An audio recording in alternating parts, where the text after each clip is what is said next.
right, welcome back to the party, everybody. This is Morty, and I am your host, Lutch, aka the Indian Jesus, here to resurrect the second coming of common sense. Everybody hit that like and subscribe. You know I would do it for you, and let's party. Big shout out to the replay gang. Thank you so much for coming back to watch us, even though you missed the live party. Guys, that is the best part. So make sure you are here every Monday, Wednesday, Friday, 8 p.m. Eastern, and sometimes whenever I feel like it. So hit that subscribe, ring the bell, and you will never miss an Indian Jesus live party ever again.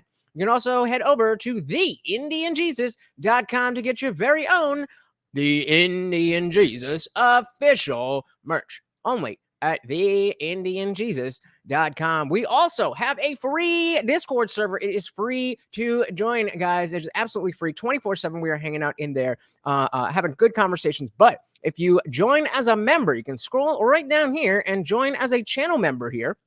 That will give you access to the entire server, which includes our after party. So as soon as this stream is done, we are going over to Discord. We don't have to worry about the sensors or anything like that. And you're not stuck behind your keyboard. You're actually on screen with me and everybody else. You can come up if you want to. You don't have to. Either way, it is a grand old time. Come and join us. We got the Camcast on the building. Welcome, welcome, welcome to the party. Said purposely didn't watch it, so watch it with me. Word up, word up. Well, I wasn't sure if what I was gonna do with this. Shout out to Zippy DSM Lee. Welcome, welcome, welcome.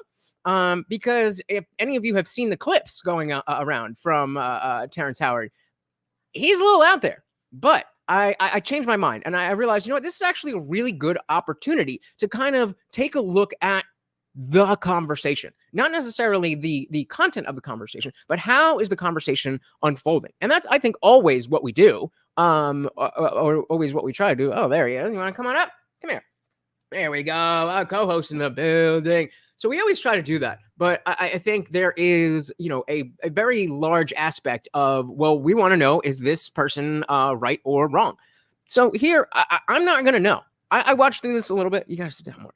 I watched through this a little bit, and I'm not going to be able to tell you, is he accurate? Is he inaccurate? They're talking about tetrahedrons and sacred geometry and all this kind of stuff. But what I will be able to tell you is based on his own logic. Does this make sense? And if you're in a conversation with somebody who is, talking about something you have no idea about, I think Joe does a good job here of balancing, like, all right, I don't really know what you're talking about. I don't know if I should take it seriously. I don't know. Either way, it is grand. So let's jump into it real quick. Let's say hello to the Beavis frequency. Welcome, welcome, welcome to the party. No, I did not see that. Definitely going to have to check that out.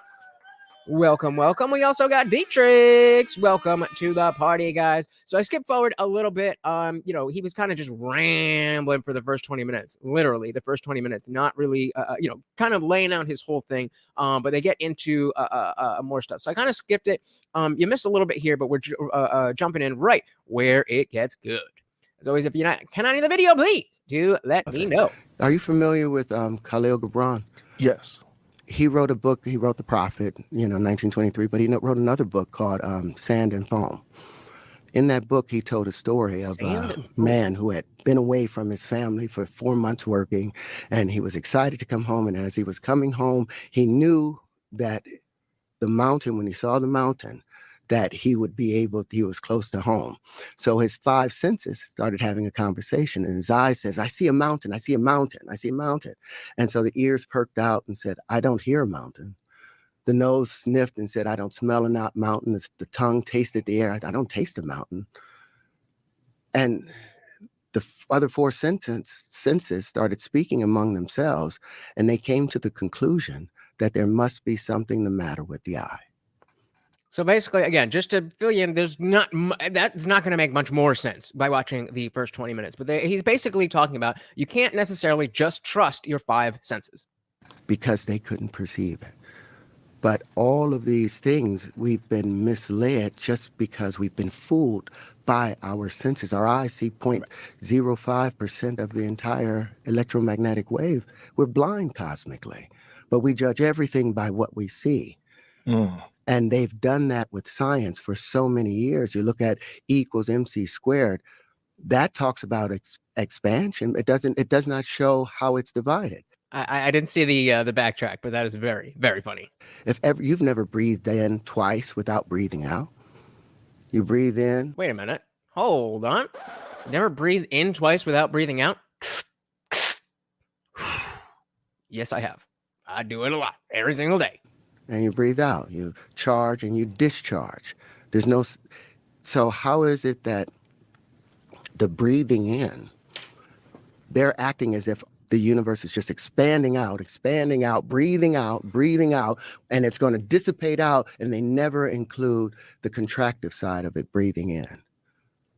Because so this is going into kind of, I guess, the idea of like, if there's a big bang, then there must be a big crunch. I think. Again, and shout out to Indie Film. No, I am not high, but you might want to be to listen to this guy. Welcome to the party. So yeah, he's talking about how the things that we know, the very fundamental things about science and mathematics. He has this entirely different outlook, and I forget. It's in the description, like Terryology or Terryisms or something. It's in the description. They actually named it. And as wild as you might think this is, he yeah, right. I saw that out of the corner of my eye and didn't really fully read it. That's a good one. But again, Terrance Howard did speak at Oxford. It's not like he's some basement dweller on Reddit. So somebody takes him seriously. They were misled by Newton, who said everything moves in a straight line unless affected by something else. And we know that not to be true. But they built the entire two-dimensional plane, the Euclidean space that we live on, that we work on, that we try and define curved nature by two-dimensional space. And we never include the curvature, the breathing in, like Alan Watts said. So again, that's a big part of his the curvature, and that there's no straight lines existing in nature, and therefore, the stuff that he's about to talk about. Again, I don't remember; I skipped through it, but it all stems from a desire to create like an equation or whatever to show that there are actually straight lines in nature, but there's not. Shout out to John, all the way from Icky, Ohio, on the road. Welcome. Good to see you, brother. With the curvature, the breathing in, like Alan Watts said, no one would be attracted to a Euclidean woman because she would just be straight, all straight lines. It's the wiggliness, it's the curvature. That's funny. That's highbrow, but that is funny. Let's do it again. No one would be attracted to a Euclidean woman because she would just be straight, all. Some of you might be too dumb to get that. Straight lines. It's the wiggliness. It's the curvature that brings the balance. Everything has to have the balance. The electric side and the magnetic side. I can talk about it, but I can show you even better. Which is why I skipped the first 20 minutes, because Joe Rogan has not said anything yet. He has not said anything except welcome, how are you? So he's kind of going over a lot of it, and we skipped over that. But now they're going to go back over it with some visual aids that should definitely help us out. If you can I stop you there? The concept of the periodic table, the way the periodic table conventionally is addressed, did they address these things as being isolated or intertwined? They interact, but they feel that carbon will always be carbon, and it will have its half-life, and keep breaking down, but it'd still be carbon. They don't understand that it unwinds and becomes nitrogen. It unwinds. Okay, so that's a term that we've got to commit to memory right now. That it unwinds. What does it mean for carbon to unwind and become nitrogen? Guys, if you could do me a huge favor and hit that like button, is so easy, so quick, so free, and helps out so very, very much. Thank you. Nitrogen unwinds and becomes oxygen. So the periodic table, the conventional use of the periodic table, and what is this other gentleman's name again? Walter Russell. Walter Russell's version of the periodic table. How is Walter Russell's version of the periodic table perceived by people who study this? I think, Zippy, he would absolutely agree with you. This is exactly the tone. If you've missed anything so far, if you're jumping in right now, this is what Terrance is saying. Well, now everyone Well, yeah. wants to use it. If you can go to in my book, there's a picture of Einstein reading Walter Russell's first book, second book, The Universal One. Because when Walter wrote this in 1926, he sent it out to 300 different universities and physicists. And one of the quotes that Einstein says on his deathbed, I should have spent more time reading At the office. Walter Russell's work. Oh, no. That's how. That was a joke. I didn't actually think he said that. And now they're taking it under their wing. But remember the Michelson-Morley experiment from 1887? They were trying to prove whether there was an ether or an effect of an ether, or the quintessence that everything came from. That used to be called the fifth element, that everything. I love that movie. That from antiquity, everyone understood that something doesn't come out of nothing. It's like when you look at the air, it looks clear, but you change the pressure condition, the balance of the change of pressure condition, we call that condensation. Sure. It creates clouds. So what I'm looking for here, obviously we're going to be doing a lot more listening than talking compared to usual. But what I'm looking for here is, are you taking, basic scientific facts that everybody agrees upon? Like, there's hydrogen in the air, but we can't see it, and then it condenses on your mug or whatever, and it becomes water and all that stuff. We know that. So is he going to be like a Deepak Chopra type and use that basic science and then go off into some really highbrow stuff that doesn't actually make sense, but he's banking on you not understanding? And so what I'm looking at is his internal logic. I'm going to take everything he says at face value just because I don't know any better. But if you're throwing out all of this stuff, I know enough about math and science and reality and nature and logic to be able to tell, like, wait, if you said this, then that doesn't make sense with that. And so again, I'm not going to be able to tell you, yes, Terrance Howard is correct, or no, Terrance Howard is, well, I might be able to say he's full of shit, but that's not really what we're doing here. What we're doing is trying to look at how you can approach conversations like these when you are the Joe Rogan. When you are the Joe Rogan in a conversation like this, how can you navigate without looking stupid? Change of pressure condition, we call that condensation. It creates clouds. And you change the motion conditions, whether it's moving quickly or slowly, it's going to become snow, it's going to become rain, it's going to become hell. So everything comes down to just one of two forces. Either you're breathing in and filling up something, or you're pouring it out. But the scientists, they ignored Walter Russell's work because he didn't include any equations inside of it. He talked philosophically regarding how things behave in comparison to laying down and following some Newtonian or calculus writing. Okay, so right there, that jumps out at me as using philosophical answers, philosophical reasoning, philosophical logic, as opposed to arithmetic and mathematics. That is not always the wrong way to go about things. We were just talking about the Schmash Martian debate. And at this point, it is not a matter of there's a right answer and there's a wrong answer. It's a philosophical belief about whether you think this procedure should be done based on the personhood of a fetus. And so there, I think it is very relevant that, not all the answers are going to come from numbers and studies and books. Sometimes it's just a philosophical endeavor. Down and following some Newtonian or calculus writing. He said he based things based on let's explore them naturally. And that's what I did with my book. Once what Walter Russell was missing, he didn't have the wave conjugations. Wave conjugations, okay. He didn't have the mirror shapes, the all shapes. And that was because of a mistake that was made 6,000 years ago, maybe. They took the flower of life, which was that symbol. Mm-hmm. How many of you are familiar with the flower of life? They're actually going to show it, but let's do this. This is my leg. Can I zoom in on that? No, I can't zoom in on that.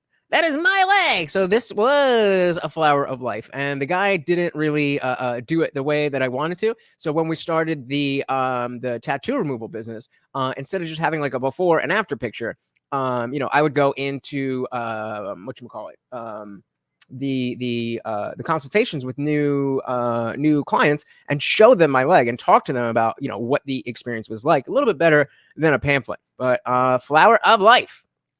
Shout out. Everybody knows what the Flower of Life is?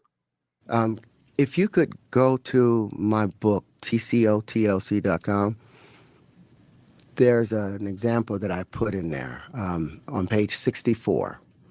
And I show the period. I show the element, the fundamentals.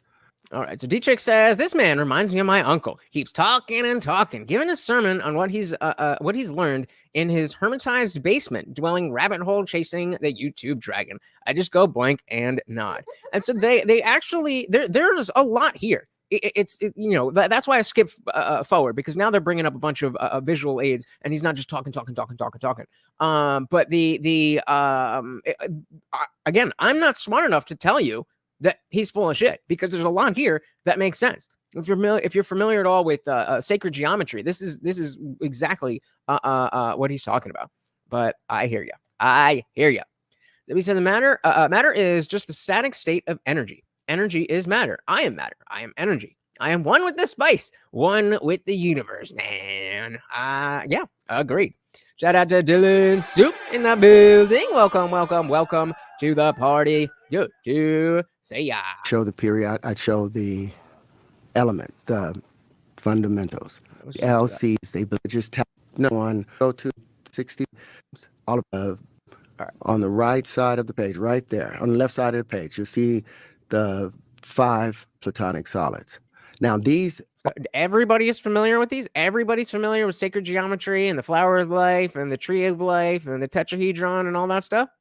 All of our axioms, all of our postulates have been built off of these things. This is where Euclid went down to Egypt and pulled these things together. Pythagoras worked on them, and these were the undisputed fundamentals of God that he used to build. If you tap onto the flower of life, platonic solids things, it's going to take you to a video. Turn it, don't have to try it. So this is, again, the idea is that a perfect circle, you can use a perfect circle based on the Fibonacci sequence. And if it goes around in this pattern that they're about to show, that is how all structures, all material structures in nature are developed. This thing here. To the flower of life, platonic solids things, it's going to take you to a video. Turn it, don't have to try it.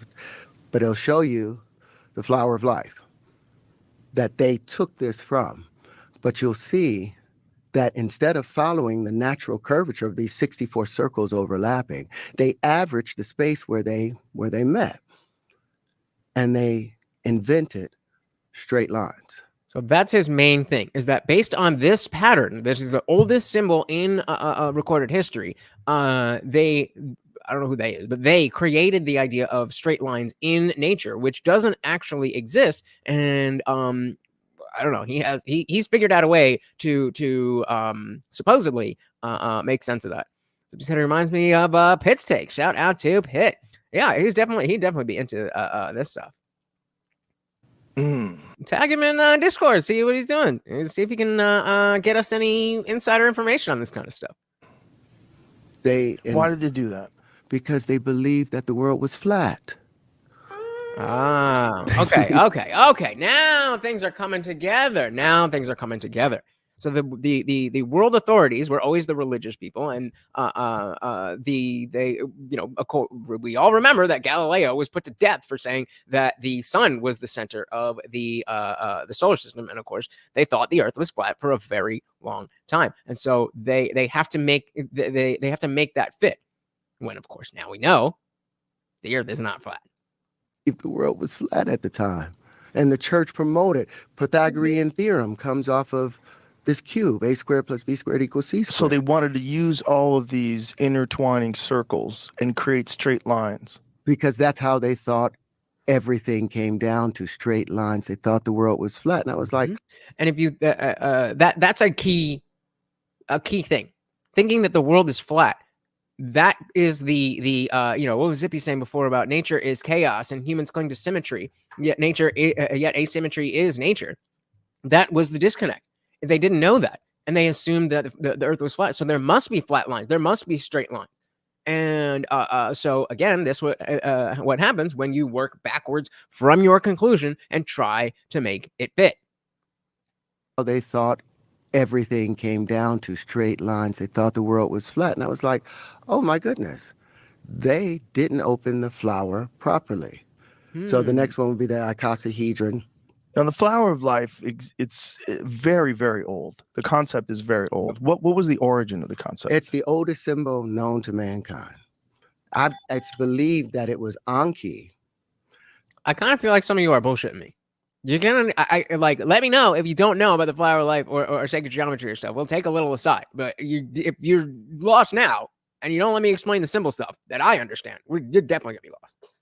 The brother of Enlil, if you go by the Emerald Sumerian tablets, text. the Sumerian text, that was the one that created mankind. Because if you look at mankind, and there's a point I want to make with it, I want you to stay on the book, go back to go to 134 on the book. And this is what that other gentleman being told me to do. He said, why don't you just take the pieces that make up the flower and put them together based on universal ratios? So Any Film says, never heard of the flower of life, but there are absolutely straight lines in geology. Where? We got Google Earth. Where? Thank you. All right. So now, if we can make sense, why what is sacred geometry? So we'll just do a little thing here. A lot of people ask me, what is sacred geometry? My definition of sacred geometry, it's not just about remembering who we are, where we came from, but the word sacred means that something is permanent, that which is permanent, that which is timeless, it's a forever. And it means that we have in our cells a direct connection to everything in the microcosm, the cells, the atoms, the plants, having a direct communion and relationship with the heavens, the above, the cosmos, and that we are the... So it's a not so much an ideology, but it's a way of thinking that, again, all this we're all connected and everything is one, and fractals are a part of this and all that stuff. And the flower of life is that shape that they use. And have you heard of the Fibonacci sequence? bridge between the worlds. The key word for sacred geometry is called fractal. So fractal is when the inside is the same as the outside. That means there's no division. It means unity, consciousness. What he's talking, these are, this would be a fractal. So this thing here, if you keep, you can keep going in and further, and the same pattern repeats. But these are things in nature. This is a pine cone. This is a, I forget what they call it, but a shell. This is the universe. This is a cloud formation. I have no idea what this is, but this is how nature, consists itself, and it is based on the golden ratio or the Fibonacci sequence. So you can see how it starts here, and then it doubles, and then it doubles, and it just keeps going in that way. And you can see all of these shapes; they all follow that exact same thing. And so there is, people believe that if you can understand the basis of, what is going on, then you have a better understanding of the universe. A lot of people hear the word sacred and think of something religious, but it's not about religion. It's something higher than that. Sacred here actually means that which is permanent, forever, that which is timeless. So these are the codes of creation. These are the mother of all form, and all this external phenomena that we see is actually encoded within ourselves. So I call this language, this star language, source code. It's going back to where we came from. Again, these are all the same shapes down here that he is talking. We're not going to watch this whole thing. I'll just give you a intro. So one of the most dominant images in sacred geometry is called the torus. So the torus knows how to suck everything in like this, and then it expands and releases it and spits everything out. So this was the fundamental shape of the embryo. This was what we looked like when we were 512 cells. So I always like to make the connection between the embryo and then who we are now. So we see the fundamental form of the spiral. This is a ram's horn, and this is actually a mathematical sequence called 1, 1, 2, 3, 5, 8, the fabulous Fibonacci sequence. The language of spirals is the key to all dynamic structures. And so again, that's basically the long and short of it, is that is the foundation of how the universe is built. And so anyway, again, I would love to know where there are absolutely straight lines in geology. They may appear straight, but there's no such thing as a perfect Euclidean straight lines. That does not exist. But there's a lot. There's a lot here, and you don't need to know any of it to live a fulfilled life. This is a lot of extra outside stuff, but it is very interesting if you know, as we get into this and you see that there's a lot of connections. But again, like I said earlier, that doesn't necessarily mean he has anything. It doesn't necessarily mean he has anything. He's connecting a lot of dots. And so what we're going to be doing, and what Rogan is doing sitting across from me, is determining, okay, you're connecting a lot of dots, or you're pointing out a lot of dots here, and you're pointing out a lot of similarities and things in nature or in mathematics and science that don't make sense, so on and so forth. But do you have something here? And we're going to get there. We're going to get there right about now. Exactly. Crystals are crystallized stuff. He explains exactly how that is not straight lines. So if once you're able to pull it up, 164, page 134, 134 in the book. Come on. So this is the juxtapose of the mistake they made. Yep, just tap right onto that. Yep, just tap on it. Now, this was made by David Johnson, one of our programmers, Argos Fuel. So if you go to the far left and tap on that, I took 4 of those triangles. So again, the idea here is with that pattern, the flower of life, with all these circles, there are no straight lines. But if you line them up in such a way, then you can create straight lines. But he's saying, no, that's not the case, because they didn't account for the negative space in between the circles. And of course, when you were talking in 3D space, they're not circles, they're spheres. And tap on that. I took 4 of those triangles. And wow. And you can scroll around. This is what happens when 4 bubbles meet. This is the negative space where they can't touch each other. This is hydrogen. And as I was saying, electricity is always trying to get to the center of that triangle, but it gets pushed out. And now you see it has 4. Again, if you pause it there, he's just coloring in one of the pieces, but you make it 3-dimensional. Contractive poles, which is the electric poles. There's 4 contractive poles. You have one here, one here, one here, and one here. Just go around it from like horizontally. Yeah, it has 4 contractive poles because electricity is seeking a higher pressure condition and forcing it in. You gotta go later. Where magnetism is seeking a lower pressure condition and spun out. So the vortices, those tips, that's the magnetic field. That's where they begin. But it has an equal attractor and an equal amount of repulsion. So if you go to what happens when 8 bubbles meet, So far, again, it's making sense. I don't know if he's right or if he's wrong, but it does make sense. He gave me the patents to that. I called that the tetrahedron. Wow. So he patented this shape. Interesting. So this is the negative space in between 8 bubbles. 8 bubbles. This is a negative space where 8 bubbles meet, and you can scroll around. And this is ignored when they're concentrating on straight lines. Bingo. Completely, because if you look from the top, I haven't violated anything. It fits perfectly inside of there. But this is a negative space where 8 bubbles meet, but you'll notice it has 8 contractive poles, but it only has 6 magnetic poles, 6 vortices, so it has a greater electrical potential than a repulsion. So maybe this is the strong nuclear force, and the previous one was the weak nuclear force. So I was like, okay, I called this the Huntian after my son. So I was like, what happens when 6 bubbles meet? If you'll go to the one right in the center.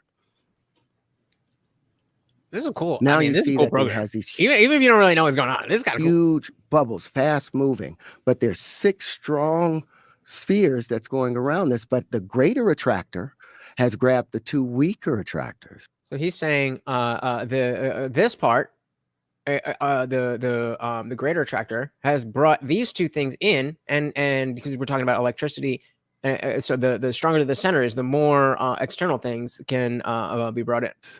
And this looks just like a photon, and guess what? It has 30 poles.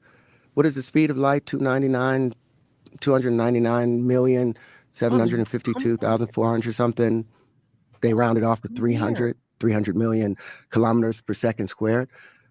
But if you look at it from the top, you'll see that I haven't violated anything. this looks like what happens in nature. So I was like, okay, so they gave me the patents for this, but you'll see that there's 6 unaccounted electrical poles to it. So I was like, what? Again, we have the unaccounted poles. 1, 2, 3, 4, and I guess there's 2, 5, 6. Yeah. What happens when 12 bubbles meet if you go to the one right next to it? You're welcome. You're welcome for me skipping him trying to articulate this without the visual aid. Another stable structure that we basically see in nature, but there's 4 unaccounted electrical poles to it. So the unaccounted 4 spin around it. So I hope Rogan asked about what is the significance of the what did he say? The unaccounted electrical poles. Because that part, I don't know what the purpose there. I don't know what he's trying to say there. But clearly the rest of it does fall in line.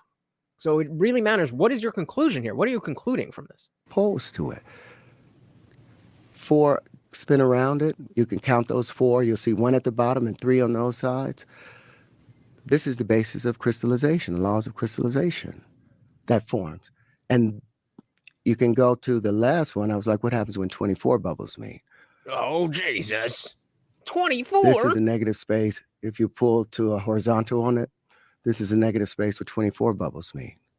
This is where you cannot distinguish this from the background because all of the electrical potential has been accounted for. This would be the Bose-Einstein condensate, where something becomes indistinguishable from the fabric of space itself, the final state of matter. Something, and the proof of this, the Platonic solids, they really quick, what are you talking about? The Bose-Einstein condensate. In condensed matter physics, the BEC is a state of matter that is typically formed when a gas of bosons remember the Bose-Higgs-on, that was the God particle. But bosons at very low densities cooled to temperatures very close to absolute zero. Under such conditions, a large fraction of bosons occupy the lower quantum state, which at microscopic quantum mechanical phenomenon, particularly wave function interference, become apparent macroscopically. More generally, condensation refers to the appearance of macroscopic occupation of one or several states. For example, in BCS theory, a superconductor is a condensate of Cooper pairs. The fuck are Cooper pairs? So there's again, there is a lot here. There is a lot here. So we're not gonna get to the bottom of this. Are they really claiming this? Whatever. I don't care.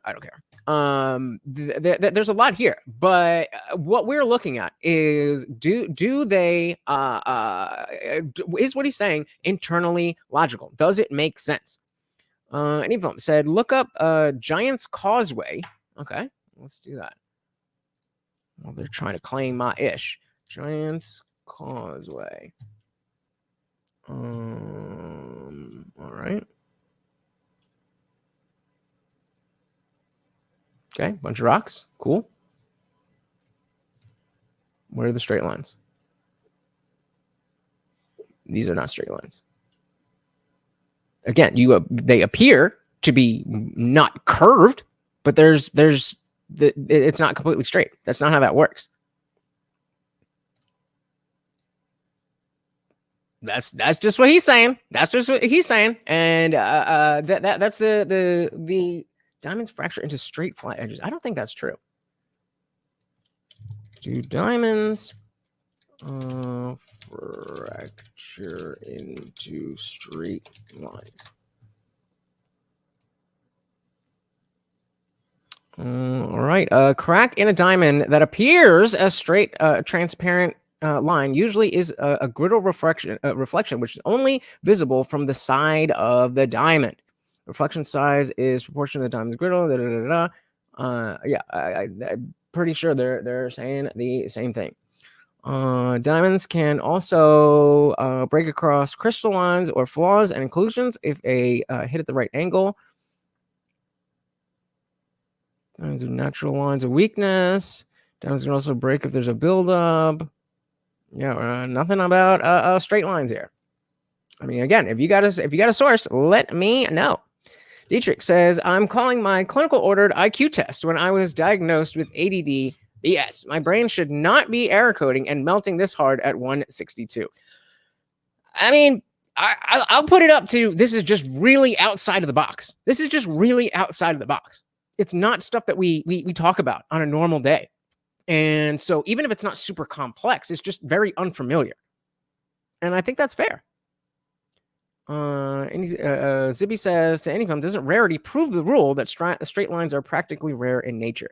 I mean, I would go with that. I would go with that, but I still would need, like, okay, so let's just go straight up. Do straight lines exist in nature? While nature contains approximations of straight lines, it is rare to find a perfectly straight line. However, if the definition of a straight line is relaxed to something that looks straight to the human eye, that ain't what we talking about. So yeah, there are no straight lines in nature. That does not occur. That does not happen. And again, if we're just saying something that looks like it's straight, like, yeah, this looks like it's straight, but under a close enough magnifying glass or microscope, you'd be able to see that it's not completely straight. And that's what we're talking about. We're not talking about, does it look like it's not crooked? We're talking about a perfectly straight Euclidean lines. All right. Got the green light. All right, we're going to keep going. State of matter. Something, and the proof of this, the Platonic solids, they have a thing called discrete symmetry. You can put the cubes together, maybe you can put the dodecahedrons together, but you can't put all of them together. But you can take the wave conjugations right here, and they form supersymmetrical systems where everything aligns. So there's a... So is maybe, and again, I don't know, I'm just as lost as the rest of you, but maybe he's saying there are these practically straight lines that you're talking about, that maybe, sure, maybe that does exist, but that is the only version because of what he is saying.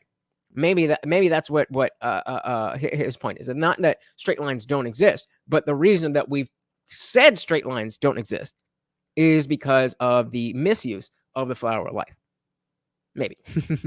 Supersymmetrical systems where everything aligns. So there's a site that James sent over to you, and this will be the final thing, and then I'll be quiet for a second.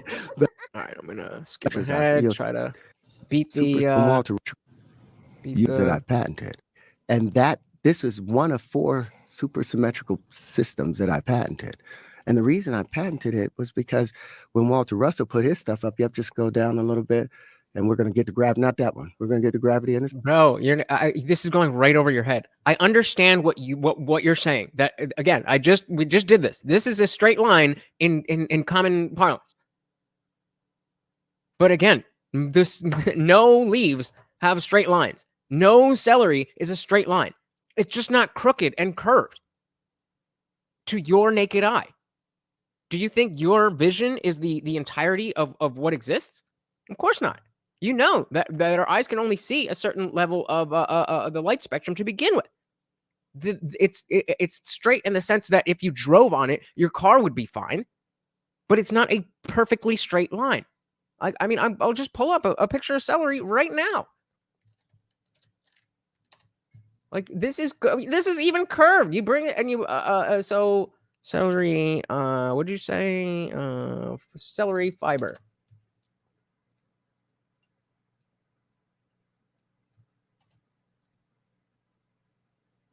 Like what are we talking about? What are we talking about? This is in no. Whoa, hold on. Always do that. Open image. Like this is what do you this there? What? Show me the straight lines. Show me the straight lines. Okay, bro. Whatever you say. Whatever you say. You're right, and all everybody else is wrong.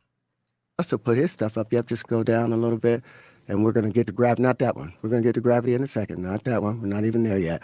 There. Tetratarian wave conjugations. Now these are all of those systems put together. This is where 12 bubbles meet, the Albrians. Mm-hmm. And then I put 5 of them together and they make these natural starfish. Wait, but then when I put 10 of them together. What is the other one you said? This is bringing up the same Giant's Causeway. What was the other one that you said?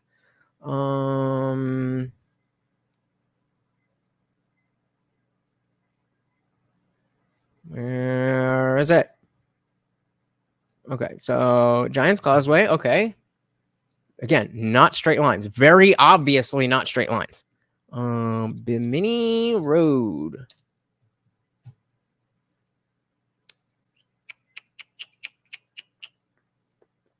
Not seeing any straight lines. You stop me. You show me. Put a link in the in the Discord. Show me a straight line in nature. Like if this is what we're talking about, these are not straight lines. Where's the no, get the best one possible. Like this is not what we are saying. Yes, to your naked eye, that looks straight, but even from here, it's jagged. That is not a straight line. That is not what we're talking about. We are talking about a perfectly straight line. That if there were another perfectly straight line that were parallel, they would never, ever, ever meet. That does not exist. Hey, shout out to Kelly Green in the building. Welcome, welcome, welcome to the party. Said, I love this. I am too fond of frequencies. 528HX makes green and circular geometry. Indeed. Yeah. Have you ever seen those things where they have like a sand on like a like a sheet and they play music and it turns into different different shapes and these shapes. Actually, let's look at that. So sound waves make. Yeah, there we go. Oh.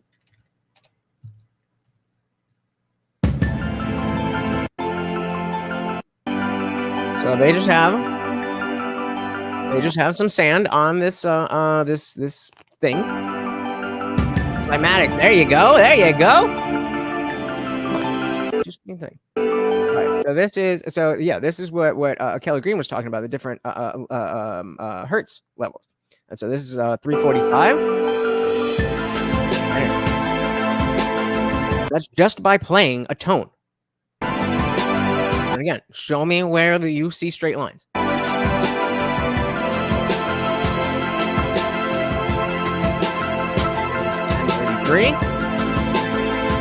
And again, all of these shapes perfectly map onto the flower of life, all that kind of stuff. So again, that's not the outside weird part, that there's no straight lines in nature. That's not new. That's not new. Kelly goes on to say, it may go deeper than seeing things that are large scale. I would say as you zoom in, everything's squiggly. Bingo. Exactly. Dietrich says, okay, for some reason, Tron Legacy is helping me make sense of all this from a human perspective of perfection and our desire for it, only to realize the absence of it is the salvation. The imperfection we have in front of us is the true perfection. What we have to hold, see, taste, and hear. It's all that we fear and love. It's all that we fear and love that humanity needs. Yeah. Now we're getting it. So he says, trees can be straight, but are made of many rings. Bark has an asymmetrical surface. Right. Again, no straight lines in. And then I put 5 of them together and they make these natural starfish. But then when I put 10 of them together. So if you look at this kind of shape, this is, I mean, it would be a different, what's the Hertz measures what? I was going to say it's a different thing, but it'd be a different number of hertz that would make this design with the sand in the video that we just saw versus a different shape. But it would perfectly map on to these shapes.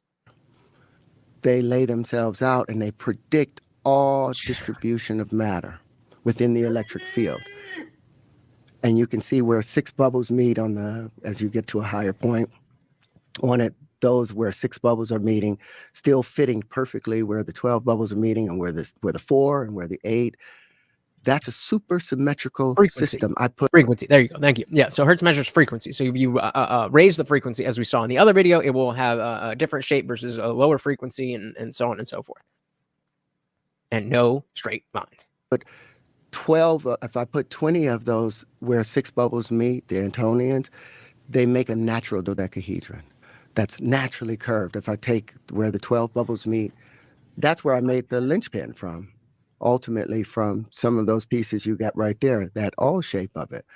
So that was one of the first things. But when Walter Russell came out with his book and he introduced his periodic table, he watched as different people went up and collected Nobel Prizes for deuterium, for tritium, for all these things that he had discovered. And I was like, okay, let me wait until the patents are granted. Right. So any film, again, that a particular this may be, again, this is above my pay grade, but you're getting closer to what he's saying. So it is a wave, and he actually, let's just play it, because he directly addresses this about how light is a wave, and there's different elements have different frequencies and stuff. And again, it's not necessarily that I'm agreeing with him on everything. I'm just saying that this idea that straight lines don't exist in nature is not a new or radical idea. Yeah, cycles per second with the wave. Exactly. Thank you, sir. Covered. And I was like, okay, let me wait until the patents are granted before I'll talk about it, so that they won't be able to stop it. But what makes more sense? Where they invented straight lines in opening the flower, or where you actually take the individual pieces of the flower and put it together based on universal ratios? Which one do you think is how Occam's the razor givers of that knowledge intended for us to use it? Well, it makes sense because you're accounting for the negative space and the straight lines are not. Bingo. Yeah, that it must be something. And so, and then these are all physical representations that you've created? Yep. That are all of those things. Same things. That's the Aubrian right there. How is this received? Like when you talk to people about this? So that's interesting. So now we're moving on to, like, okay, now that you're saying all this stuff, what are other people saying about this? You're gonna enjoy this. Oh man, they first, because I didn't show them, I hadn't shown them, I introduced it with, let's talk about our fundamentals are a little bit off. There are no straight lines. Right. So I reached out to Neil deGrasse Tyson. I saw him at an event up front, at Fox. And he was like, hey, man, yeah, I'd love for you to come on my show, do my radio, do my TV thing. I would love that. I was like, yeah, but I've got something I want to introduce to you. And it was only 36 pages. It was a treatise. And I told him it was controversial. And I sent him over the 36-page thing that had the wave conjugations in it, but I started it off with 1 × 1 = 2. What? 1 × 1 = 2. All right, now I'm like, hold on, Morty, just lay down, please. You're gonna come back up here in 2 seconds. Just chill. Yeah, let's get to that. But DJ says, then those who depend on the idea of straight lines to make something perfect, antithetical to nature, are they not the arbiters of chaos in nature's law? Good way to think about it. Good way to think about it. Hold on 1 second here. In a waveform mathematical, in a wave or mathematical form, it's not there. Yeah, exactly. There's photons, but that's not how light travels. It travels as a wave. Hey, look who we got. Darshan McAway in the building. Welcome to the party. Another awesome YouTuber you guys should definitely go check out. Just drop his link in the chat. Good to see you, brother. Glad to have you. Said it was a good it was good, but he needed a line of questions to keep him on track. Absolutely. I think what I would love to see is somebody like Neil deGrasse Tyson, or somebody who's more like mainstream in science, but also a public person able to speak and do a public type of thing, because not all academics are great debaters or any of that, but yeah, somebody to kind of challenge him, because Joe is clearly, I definitely would not hate that. They're turning the frogs. Yeah, I would be down for that. But no, maybe somebody a little bit more closer to the center of what we all understand and what we've all been taught. But yeah, I totally agree. And so that's why, when we're as we're watching this, I'm not trying to determine, oh, he's wrong about that, oh, he's right about that. It's more about, hey, this is a conversation that's happening clearly. Joe is out of his depth to be able to do the same thing. And so how then, when you are in that kind of conversation, do you navigate? All right. But I started it off with 1 times 1 equaling 2. No. And he went in on my treatise, redlined Surprise. everything. Surprise. That I talked about Walter Russell and Victor Schauberger and John Keeley and Tesla as the people that I looked up to. Mm-hmm. He attacked them, but then he attacked Tesla. How dare you? Not Elon, Nikola Tesla. He started attacking, the 1 times 1 equaling 2. How did he attack them? Oh, he was because I asked him. I said, under what conditions? I said it's illogical where the square root of a number added to itself will equal more than that number squared. Well, we're gonna have to go back to this one, but Dietrich, you figured it out. Time is linear, therefore it is evil. That's smart. I like the way you think. That's an interesting. I don't know if you were just joking, but that has got my brain spinning. I like that. I'm gonna start. We're gonna come back to this. You did something here. I don't know what it is yet, but we're coming back to this. Where the square root of a number.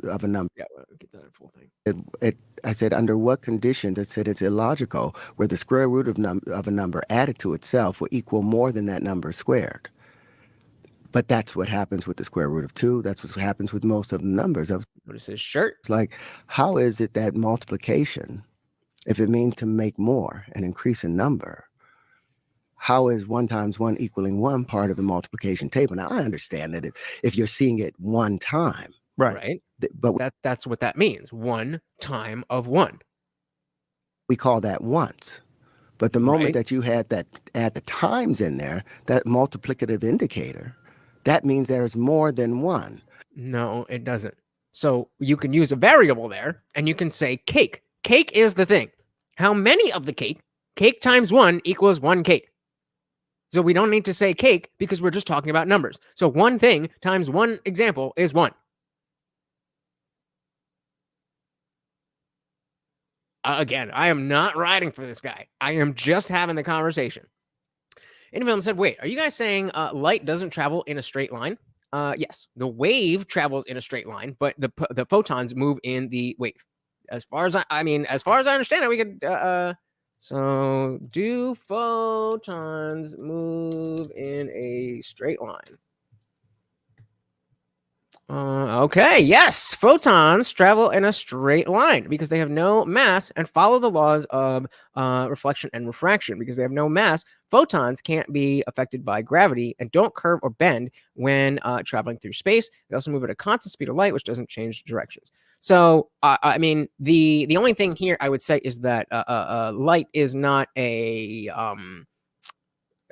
exactly the same. It's not a mass, and so you're right. Yeah, I was wrong. You're right. I'm wrong. Light travels in a straight line, both in the waveform and the individual photons. I was wrong. But the okay, I thought we had something else there. But I think what he would say is that okay, well, yes, light does that, but matter, the electrons and electrons, neutrons, and protons don't do that. That I'm guessing. I don't know. That's what I think he would say. So, all right, win for Indie Boom. Times in there, that multiplicative indicator, that means there's more than 1. So now each equation is supposed to be balanced. That equal sign is supposed to show that there's a balance. Are you guys hearing a little like tone in the back here? Between these 2 numbers over here and a balance on this one over here. What happened to the other one? Am I going crazy? Is anybody listening with headphones? It sounds like maybe his phone is going off or something. Numbers over here and a balance on this one over here.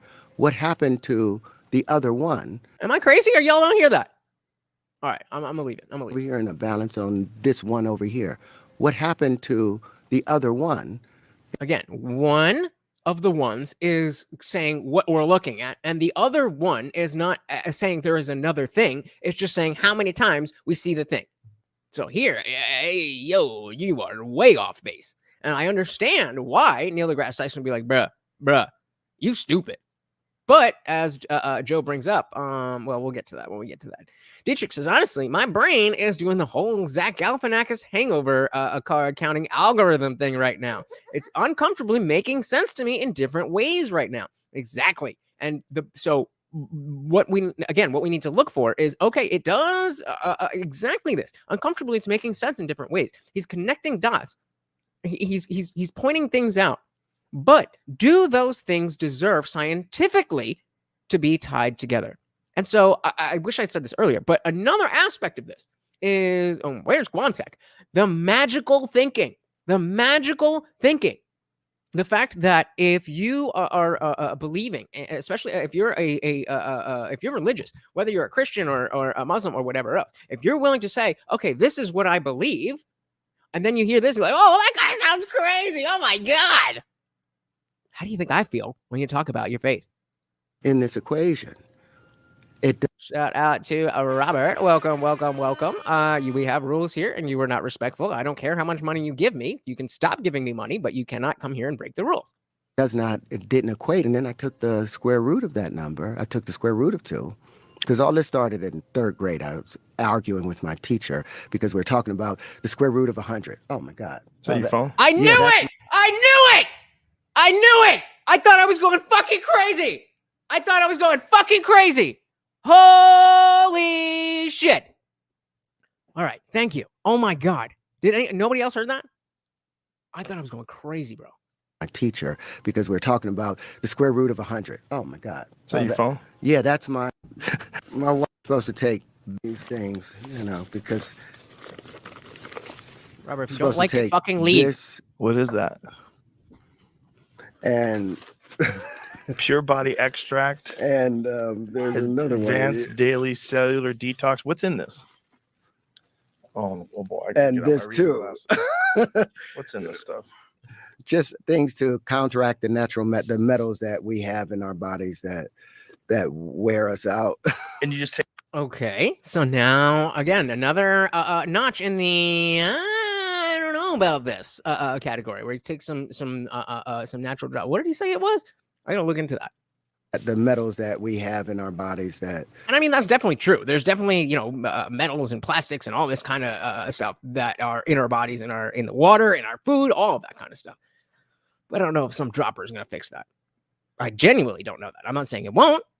I just don't. That wear us out. And you just take these periods. No. See, one of us has a show and one of us is in the audience. Yeah, throughout the day on a timer. I got to do it now. Okay. I take a dropper, part of that dropper, and then 4 sprays, and it removes the parasites from your system, like oil of oregano, like using oil of oregano instead of using antibiotics. And have you felt an effect? Yes. Yeah. What do you? I mean, definitely since definitely yes. You've never been anything else. Ever since COVID, I definitely have been a lot more open to not just letting the doctor say, "Yep, this is the only way to do that." So again, I'm open to maybe he he has something there, but I don't know. You feel when you take I used to have really thick dark circles under my eyes. You gotta sleep better. That's gone away in the last 6 months. I've been using that. My skin. I'm 55 years old. And I smoke. Do I look like I'm 55 No, you years don't. old? You look great. And do you think that's... He was fishing. He's like, I'm this old. And he's waiting. Well, you don't look it. Years old. I'm 55 years old and I smoke. Do I look like I'm 55 years old? No, you don't. You look great. And do you think that's because of this? I think, well, I'm going to show you a picture of what I used to look like when my wife met me. And I don't know if you could, she'll be mad if I throw this up, but she's a beautiful one. But this is what I looked like when. He doesn't even show the pictures. Her routine, but she turned me from that into this. It's like she shined up. Yeah, you look about 15 years younger now. Yeah, and that's because of her. You look 15 years younger. As soon as you drop it, you look old as fuck. Oh my God. You just lost 15 years. I still smoke my cigarettes. Why do you do that? I'm a crackhead. I don't know. Everybody has to have some vice. Like Alan Watts said. I agree with that. Everybody needs to have some type of vice. It doesn't need to be a drug. It doesn't need to be, alcohol. It doesn't need to be anything in particular. But there absolutely is something to be said about, a valve, letting off steam. And hey, cigarettes are bad. Cigarettes are bad. But so are a lot of the things that I do. So I can't really complain. Any film said, I'm 55 and I smoke cigars. How do I look? Not bad. I mean, I definitely, if I didn't know how old you were, I would probably say you were not yet 50. I think I would, yeah. If I had to guess, not knowing, I would say around 50. So, you're not looking great, bro, but you look good. Hey, shout out to the Funk Master General with a $5 super chat. And of course, every donation comes with a treat. Oh, let's get it full screen. Treat for my co-host, Morty. Thank you, sir.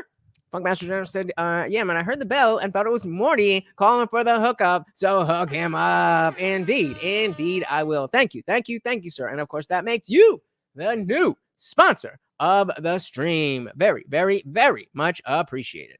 I don't know. Everybody has to have some vice. Like Alan Watts said, you got to have some balance of beneficence and rascality to you. We have a fan in here, by the way. If you want to smoke in here, you're more than welcome to. I don't trust people, that walk around, people get so offended by gurus a lot of times and yogis because they think they're these calm and passive people. And when they get Thank you again, Funk Master General. Very, very, very much appreciated. Angry, they're like, oh, that was a directed anger. That was a purposeful anger to wake you up to something. And then they find out they have a girlfriend. Hey, there he is, my boy. Go one tag. Welcome to the party. So glad you are here for this one. I was just talking about magical thinking and how this fits into religious thinking versus magical thinking, spiritual thinking, all that kind of stuff. And so glad to see you, brother. Welcome to the party. Oh my goodness. Knocking Funkmaster right out the gate with the 569. Said, thanks, babe. Thank you, baby. Thank you so very much. And of course, that makes you the new sponsor of the stream. Thank you so very much. Purposeful anger to wake you up to something. And then they find out they have a girlfriend. They find out that they smoke and they're like, oh, Vices. This is a lie. Right. But that's the real person. That's what I loved about Alan Watts. He had a wife and he had his mistresses. He ended up dying with one of his girlfriend and his wife, off in his little place. But he spoke the truth. He was honest. Life is about the give and take. There's a balance in there, To be human is to be flawed. Yes. It's to be beautiful. Yeah, it's part of the beauty of us. And it's part of why we create. I don't think you create from a perfect place of enlightenment. I think part of the chaos of being a human being is the beauty of the creation. It's why we create. The most fucked up people, the best artists are some of the most fucked up people. My favorite musicians, my favorite comedians, my favorite actors. Yeah, almost all of them are fucked up. Yeah, my uncle used to. Yeah, I mean that again, I'm just trying to break this up as much as possible, but there's always let's go to the poll, guys. Is Terrance Howard a genius or a nutcase? So right now, I started this at the beginning, and I'm going to do the exact same poll. Did that do what I wanted to do? Nice. So is Terrance Howard a genius or a nutcase? Can we pop this out? Let's pop this out. And we are at 26%. 26% said genius, 39% said nutcase, and 35% said a bit of both. So very interesting. And now I want to do the exact same poll. And let's see if you have changed your answers. Genius, nutcase, or both. So if you feel the same way that you did when you clicked that the original poll, I would implore you to wait and see if anything is going to change your mind. If you've already had your mind changed, hit the poll. And then by the end, then I'll let you know, all right, we're going to end the poll. If you've still had the same opinion all the way through, send that vote. Glad to be here. Welcome, welcome, welcome. Hey, we got Ronan MMA fan page. Welcome, welcome, welcome to the party. Good to see ya. We also got Brad Devine in the building. Welcome, welcome. Always good to see new faces, new names. Very glad to have ya here. Welcome, welcome, welcome. We're diving into this Terrance Howard extravaganza. I don't even know what's going on, but it is a little wild. So welcome, welcome, welcome. My favorite actors. Yep. Almost all of them are fucked up. Yeah, my uncle used to call it, he said, if you don't get any flower to grow unless you throw some shit on it. So back to Neil deGrasse Tyson and his critique of Tesla. So he threw shit on, he was like, well, Tesla stuff worked, but Tesla was never really respected and out there. And I guess he wanted me to support Bohr or Schringer or Feynman or any of those people. And I'm looking at the Feynman diagrams. I'm like, you made all these things up. You're basically doing the Mr. Spock thing. If you want to find the answer to something, then you cancel out all the possibilities, all other possibilities, and you root it down to one thing. So that's science right there. That's just how science is done. You take the fact that you I forgot my train of thought. What did you say? All the possibilities. Oh, yeah. That when you do science, what you want is to create a theory, or rather a hypothesis that I think this is the case. Then instead of trying to prove that true, that's just seeking confirmation bias. That I think this is true, so I'm going to try to prove that that's true. That's not how science is done. What you do is you have the hypothesis and you say, I think X is true. So what I'm going to do is do everything I can to try to prove that X is not true. And then when I fail, we know for sure that I'm right because I've canceled out all other possibilities. Hey, shout out to, where is it? There we go. Shout out to LS. Welcome, welcome, welcome to the party. Good to see ya. Thanos, we can do the Thanos snap. Welcome, welcome to the party. Want to find the answer to something, then you cancel out all the possibilities, all other possibilities, and you root it down to one thing. So that means going through the whole universe to answer one question. And that's the problem with probability. That's the problem with Heisenberg uncertainty. That's the problem with Schrodinger. All of those. Hey, shout out to Schrodinger. I also have a Heisenberg tattoo. That's crazy. That two of the things that he's brought up. I mean, obviously, the Heisenberg tattoo is Heisenberg Breaking Bad, not Heisenberg, the scientist, philosopher, whatever he was. But that's two. Uncertainty, that's the problem with Schrodinger. All of those were just these probabilities because they had taken the ether out. They forgot the electromagnetic wave. Mm-hmm. It had to have a medium in which it followed on. It had to have something in which it was moving on. They don't exist in isolation. No, they do not. And it cannot be the cause of its own action. An effect can never be the cause of the action. The chicken. Okay. The cause, the effect can never be the cause of the action. The effect can never be the cause of the action. So I'm trying to think about like something circular. Is there something where? Yeah, I guess that makes sense. Because of its own action. An effect can never be the cause of the action. The chicken cannot the egg cannot come before the chicken. You had me. But of course, the chicken has to come before the egg. The chicken, the egg has to come before the chicken. Based on what we know about evolution, there is some creature that is on whatever chickens came from. Would be categorized is close enough that it would be categorized in the or outside of the chicken category, and then gives birth to an egg that is something that we would consider a chicken. So it's very tight, but the egg absolutely comes before the chicken. LS said, well, they're not saying he's lying, right? Everything is moving. Well, not that he's wrong about everything, but what I was saying earlier is if you're familiar with Deepak Chopra, he got famous by using some kind of very basic scientific truths about like quantum physics and stuff like that, to then extrapolate that you can that individual atoms have a consciousness, which we have no reason to believe that.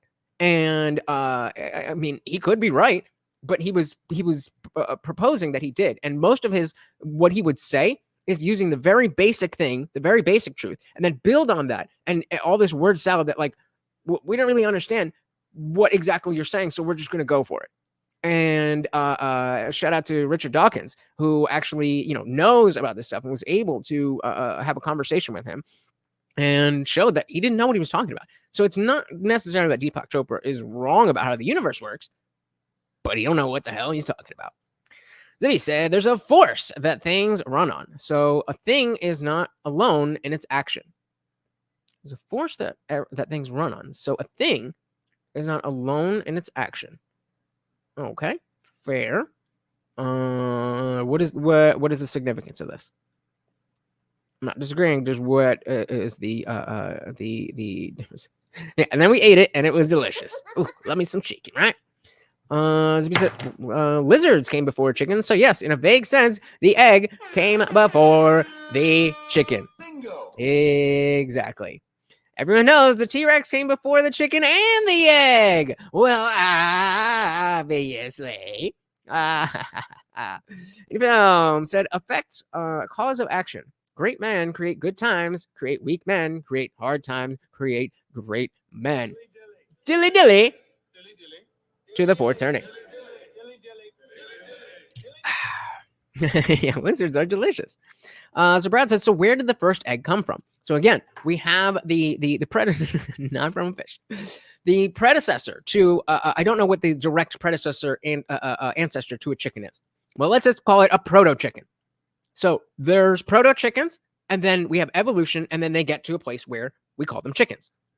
Whatever they were when they were proto-chickens, at some point, something that would be considered by all categorizations a proto-chicken birthed an egg, and in that egg was something that would not be in this category, not in the proto-chicken category, but in the chicken category. So the egg, before it was a chicken, while it was developing into what it was, we talk about the Schwarzen debate. There's no question as to whether the embryo, the fetus, the clump of cells, are they human cells? But in this case, we are specifically talking about that. Yes, the egg came first. There is no question that the egg came first. So I'll come back to that when you got number 2. Zippy said, do we understand everything in magnetism? Do we understand everything in magnetism? We understand the force we can observe. True first. Mugen said, trick question, God came first. Womp womp. Welcome to the party, Mugen. So Dietrich is saying, the issue I have with his theory of proving theories is finding the truth of each possibility would require too much work to verify each discovery that was a theory. Too much work to verify. Each discovery that was a theory is finite and would take too long, and to use all discoveries that have still led to error in other discovery exposes your theory to critical failure. So again, I think this is what, people like us who are not engineers and quantum physicists, this is precisely how we need to judge this. Because again, what are we doing here? Are we trying to prove Terrance Howard right or wrong? I don't have the skills to do that. But precisely what Dietrich is talking about, like, okay, I'm he's making some kind of sense, but we also have to look at, are the things that he's saying internally logical? Because they may be, and they may be wrong, but if they don't even make sense within themselves, then they're definitely wrong. Where do we go? The trick answer. There you go. That's what you need. The trick answer. Pro Chicken is an awesome band name. There we go. Isn't that what makes up McChicken? Exactly. See, now you guys are understanding. LS said, what is gravity? Gravity is a force that mass creates attraction. That's going to be the simplest way I can express it without looking it up, because I'm not an astronomer. But it's the stuff that pulls you towards the center of the big stuff. Anyway, said I heard McDonald's nuggets are now made of proto chicken. Band name or McNuggets? Which one do you guys like? Which comment is better? Which comment is better? Band name or McNuggets? LS said no straight lines. Space-time curved. You can use full sentences. I don't know what you're asking. So I do think space-time is curved based on the theories of gravity, if that's what you're asking. But and then again, there are no matter. Again, that's where, because again, we're going back to the idea about no straight lines. We just found that I was saying that while light does travel in a straight line as a wave, then the photons move in that wave, as a wave. But I was wrong about that. So the photons do move in a straight line. But I'm not smart enough to know what the difference is between something that is made something that's made of protons, electrons, and neutrons versus a photon. That's the missing piece. So let's look it up. What's the difference? What's the deal? Difference between a photon and let's just go. Okay, so a photon is not an atom. Photons are tiny particles of light that operates simultaneously as particles and waves, while an atom is a unit of matter made of protons, neutrons, and electrons. There we go. So I think that doesn't disqualify anything that Terrance Howard has said, because I think he's speaking of atoms, and photons are not atoms. So photons can move in straight lines, but matter cannot. There you go. There you go.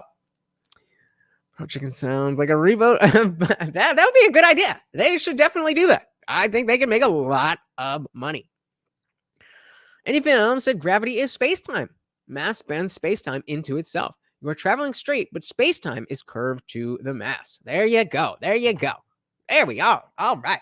Let's dive back in here. Again, the egg definitely comes before the chicken. Reaction. The chicken cannot come the egg cannot come before the chicken. The chicken has to be there first in order to lay it. It has to mate. And what Einstein left out was the equal and opposite of magnetism. So when back to Neil deGrasse. So remember, Einstein said that any action is going to be met with an equal and opposite reaction. He wrote his response to my paper, and he said, if you have any other questions, you're going to have to see somebody else, and he wouldn't take my calls anymore. I was like, okay, so I wrote So if you missed this, Terrance Howard brought all of this stuff that he's talking about to Neil deGrasse Tyson, like, hey, yo, check this out. I want to, see it's good. And when he said that 1 × 1 = 2, not surprisingly, Neil deGrasse Tyson didn't want to work with him. But I think, Joe has a good line of questioning here as to why not. Have any other questions, you're going to have to see somebody else, and he wouldn't take my calls anymore. I was like, okay, so I wrote the book based off of those responses, and I reached out to another guy, Dr. David Tong. But that would be very, very interesting that would be his take as a public educator, that he wouldn't want to talk to you anymore. Right. That's rather exposing of the great teacher, Neil deGrasse Tyson, who's so calm and reasonable that he should be able to debunk whatever Terrance is saying very easily and very directly in such a way that he can help. That's what he does. So why wouldn't we want to talk to you?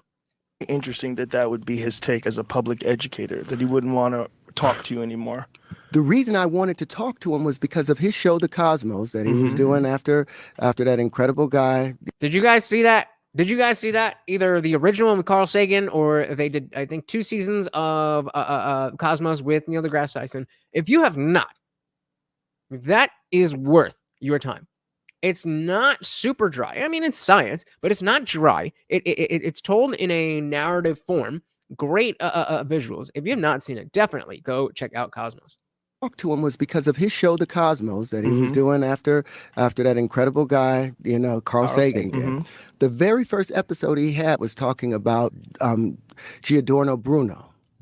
And he said that Giordano Bruno was looking for that grand unified field equation, and maybe one day somebody is going to do it. And when they do it, it's going to change the world. And I'm like, dude, I've done it. I've got it here.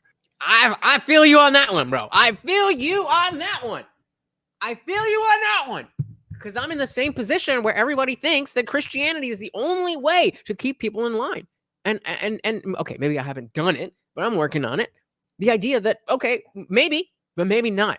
Maybe we can get people who can't and don't believe in a God or a high power or whatever. Maybe we can still have something to present to them that will be a sufficient moral structure. I'll feel you on that one. It's going to change the world. And I'm like, dude, I've done it. I've got it here.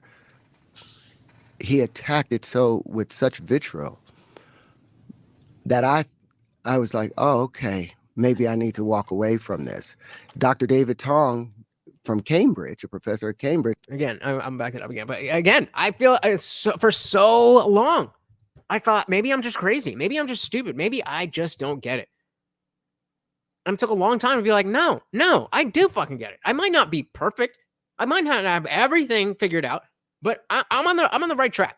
I'm on the right track. And if you're not even willing to listen to what I have to say and help me iron out the details, which I agree need ironing out, then what kind of teacher are you? Any Film said Neil deGrasse Tyson thinks black holes are wormholes. He mentioned on Cosmos, zero evidence of anything near that.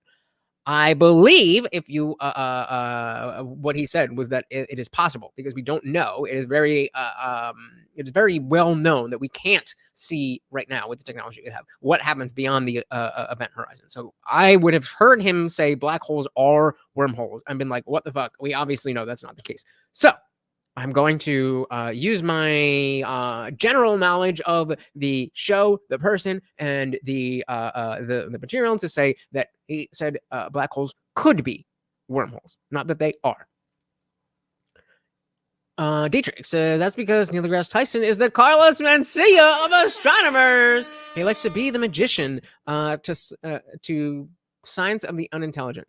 Adds little to discoveries, and he claims success for. Grifter Maxima. Yeah, and yeah, smug to a new level. And this is another one. Shout out to Papa Lutch, who always hated Neil deGrasse Tyson. And I didn't see it. And once, we got to, this is in my like militant atheist phase. They're like, oh, religion is so terrible, horrible, so bad. And science is the only way. And so I was in love with the Bill Nyes of the world, the Neil deGrasse Tysons of the world. And then when it got to Neil deGrasse Tyson got to the place where he was speaking on politics, I was like, oh, you're not that guy. You're not that guy. Okay. I think he, I don't want to take away from his I don't want to take away from his knowledge. He definitely has a wide berth of knowledge, but the smugness and exactly what we're seeing with Terrance, the inability to engage with things that you think are silly because they're so wrong, that's dogmatic. And speaking of dogma, Brad says, well, religion does a hell of a job dividing us. That's for sure. I definitely agree with that. Hey, we got Harley Rose in the building. Welcome, welcome, welcome to the party. Always, always good to see you. Brad said Neil deGrasse Tyson is more of an interpreter to the uninformed, but that is desperately needed. Yep.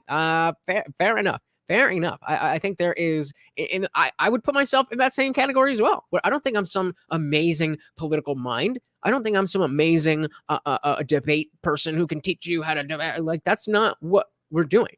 But I'm trying to bring the issues that are maybe just right outside of your reach because you don't care, you don't have the time, you don't have the interest, or you just don't know that it's something important, because why would you? You have other stuff going on. That's what I'm doing. That's what I'm doing. He's like, I love the OG Cosmos. I actually never seen the Carl Sagan one, but I want to. I heard it's good before you, and now that you're saying, I definitely got to check that out. Dietrich said, Bill Nye at least discovered a catchy tune that haunts the back of the minds of millions of millennials, much more than Neil has ever accomplished. Yeah, but he also went on Netflix and said that gender is a spectrum. So to walk away from this. Dr. David Tong from Cambridge, a professor at Cambridge, did a video on physics of the world, and he said it's all a lie. And he explained that there was these 16 fields, that everything that they had taught was this, and they gave the best understanding and interpretation that they had of it.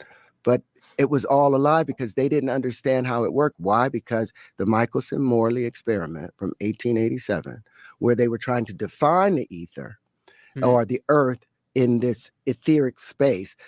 Problem was they kept with Newtonian laws, so they thought the ether didn't move. They thought it was still. But there was another guy, Larmor, that. So I think basically what he's saying is that going back to the bubbles thing, that they're all operating on this this structure, implying straight lines, and that they're just getting them further and further and further away from reality. So he says, well, we only understand so much about black holes. Was it only recently we figured out giant black holes are in the middle of galaxies? I think so. I think that was like within our lifetime. I'm pretty sure. So that's why, and again, that's why I would bet money. I'd be willing to put money on the fact that Neil deGrasse Tyson never said that black holes are wormholes. He said they could. I would bet money that he said they could, but I highly doubt. There was a whole episode on it. So I'm maybe I'm wrong. Maybe I'm wrong. I always leave the possibility open that I could be wrong. If you want to pull up a clip where Neil deGrasse Tyson said black holes are wormholes, then just like I did before, I'll give you the win. I took that out, but I think this is not the case. Brad said, growing up in the 70s and 80s, I can tell you that I would rather listen to Neil Neil going through another Mr. Goodboy-esque delivery. I do not know what that means. I apologize. I said, hearing Bill's name makes me want to riot. Down the science guy. Yeah, it does. Exactly. It does get stuck in your head. It does get stuck in your head. Bill. But it was still. But there was another guy, Larmor, that did it in early 1800s, and he went off of Thomas Young, who influenced the Fresnel lens, influenced Fresnel, came up with Fresnel lens. What the hell is a Fresnel lens? Fresnel lens. Oh, stupid.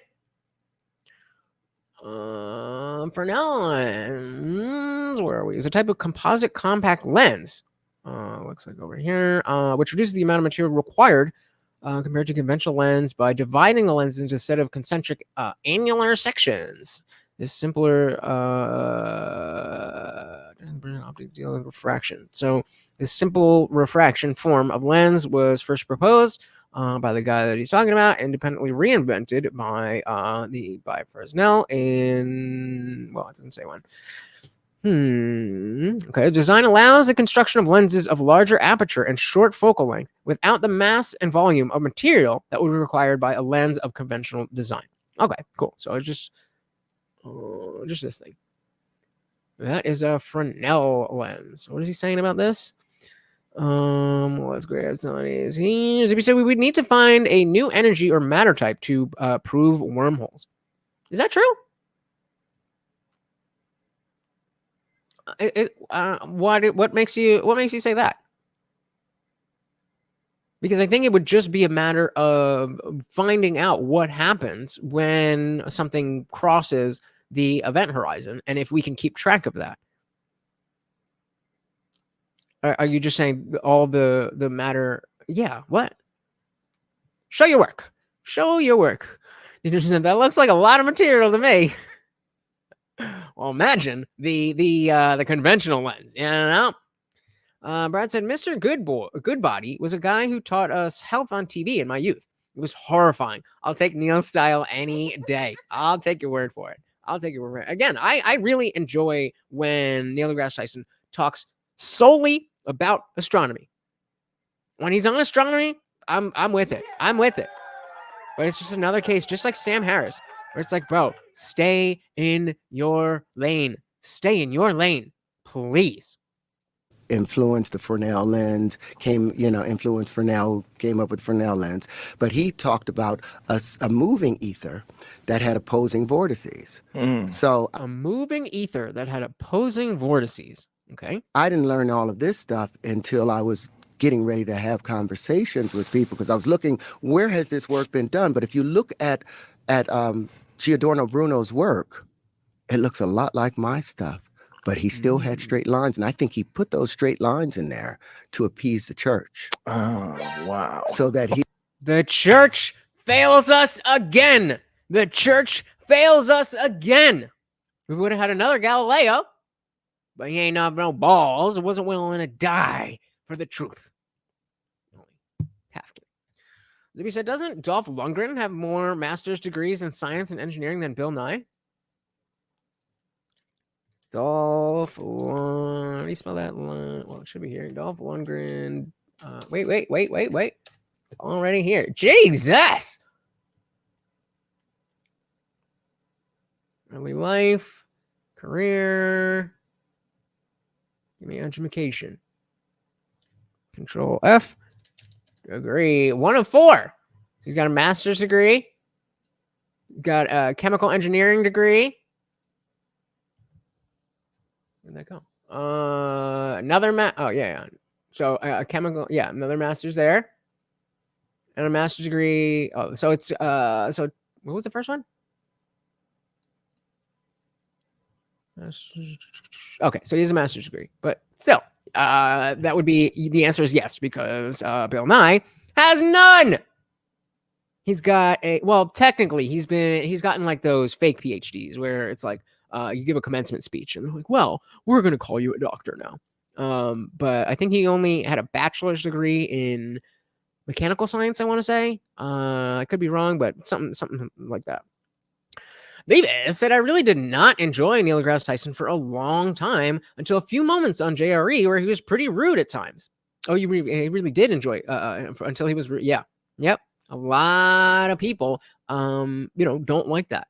But I think so you're saying you did enjoy him for a long time, and it was a few moments here where he was rude. And I think that speaks to the staying in your lane thing, that you can kind of be a little bit more smug when you do have that much more information and understanding than other people. I'm not saying you should do that, but you can get away with it. But if you dip your toes into, just cultural things that you don't need a degree to talk about and act like you know better than everybody else, it's going to rub people the wrong way. He made his own hair gel. That's a good tidbit. That's that'll come up in trivia. Win some door prizes. Yeah, wild. Did not know that. Shout out to Dolph Lundgren. He put those straight lines in there to appease the church. Oh, wow. So that he wouldn't get killed. Oh, my God. And they still killed him. They hung him upside down in 1600, the Catholic Church. 1599, hung him upside down. Of course they did. Of course they did. In a stake and set him on fire. Because he refused to recant that the God that they were talking about was not the true God of the universe. It was much larger than that. Their story went back 6,000 years. And there's You had me. other traditions and tribes around the world where their stories go back 200,000 years. And they made a lot more sense. So how have we limited ourselves? You take Noah having 3 sons, Shem, Japheth, and Ham, and one was black, one was Asian, and one was white. What? Does that make sense to you? But what is he referencing there?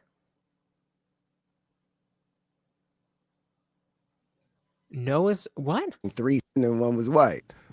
Japheth and Ham, and one was black, one was Asian, and one was white. Somebody enlighten me, because I'm pretty sure they're not talking about Asians and blacks and whites in the Bible, right? Must have missed that part. Does that make sense to you? But we subscribe to that.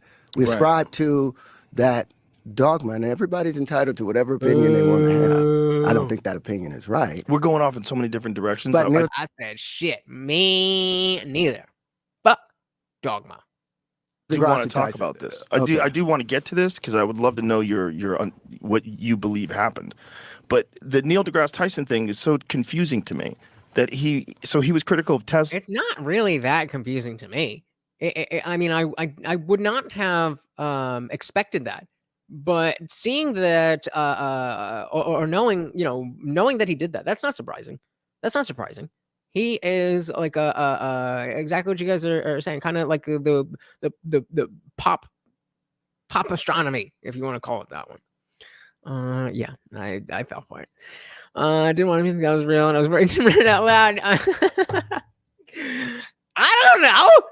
don't know. All right, I didn't even know he had a degree or a master's degree in anything. How the fuck am I supposed to know? You guys are so mean. You guys are so mean. Meaner than Robert. He's probably still watching and crying. Zippy said there was a world before the flood. It was filled with immortal giants and humans. I learned it on History Channel.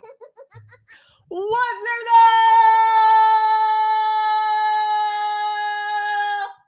Probably not though, right? He was critical of Tesla. He was critical of Walter Russell, and he was critical of John Keeley. This is not his field of study, though, right? No, he's astrophysicist. Exactly. Stay in your lane, or at least keep the smugness to when you're sticking to your lane. Of John Keeley. This is not his field of study, though, right? No, he's astrophysicist. He's an astrophysicist, but Walter Russell talked about that Walter Russell talked about the fact that the sun gave birth to the earth, that it didn't coalesce from some field. And the proof of this. The sun gave birth to the earth. What does that mean? Do you guys know that the earth is drifting away from the sun? Yeah, slightly. This is the mistake I made at the Oxford, because they wouldn't allow me to bring. OG spoke at Oxford. So they say, yeah, Bill Nye has a mechanical engineering degree. He worked for Boeing and invented parts for them. Now it all makes sense. Bill Nye is the reason the whistleblowers got. Thanks, Bill Nye. What do you have for us next?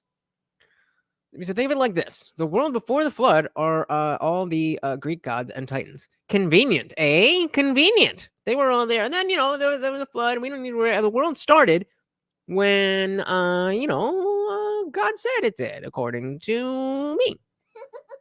Yeah, the sun got knocked up by the moon.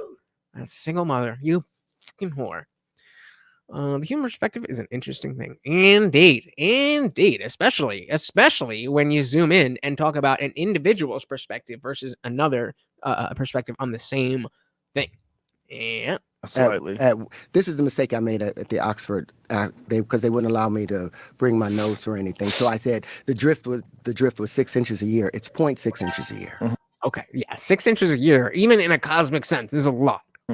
So if you add up how long it would take the Earth to move, and all of the planets in every solar system is drifting away from their primary at this same exact rate, like 1.5 centimeters. So this is a universal expansion that's happening.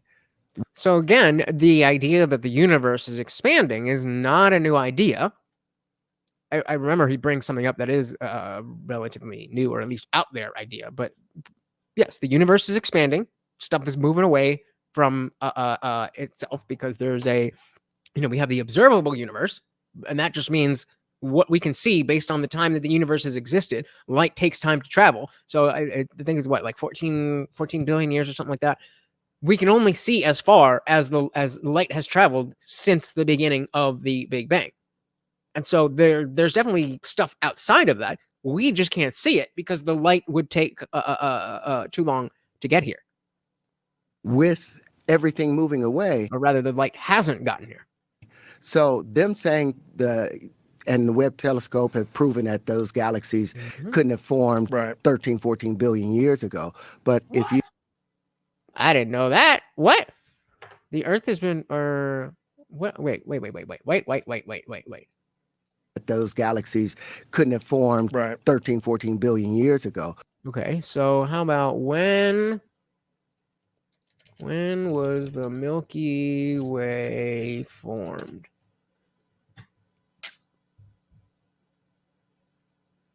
All right. I mean, so far, I'm gonna, based on the fact that I already had near that number, and Google. Not that I trust Google over anything. This is precisely why we need to hear from people like Terrance, because just like Galileo, if there was Google back in the day, it would have said the sun is the Earth is at the center of the universe. Harley Rose said, nah, the sun knocked up the Earth, causing the Earth to give birth to the moon. Venus was a thriving planet until men from Mars showed up. Well, but that's not what he said. He said the sun gave birth to the Earth. So according to him, it can't have been the sun, because that's incest. We don't want that. We don't want that. Hope have proven that those galaxies couldn't have formed 13, 14 billion years ago. But if you would just add up linearly how long it would take the Earth to go from the sun to 93 million miles away. All right, I already it's 9 trillion. Hold on. He's gonna bring up the number. Well, I'll just let him bring in the numbers here. But let's go. He's already the flaw in his thinking is that if it's gonna move, like maybe right now, it moves 0.6 inches per year, but that's after 14 billion years of expansion.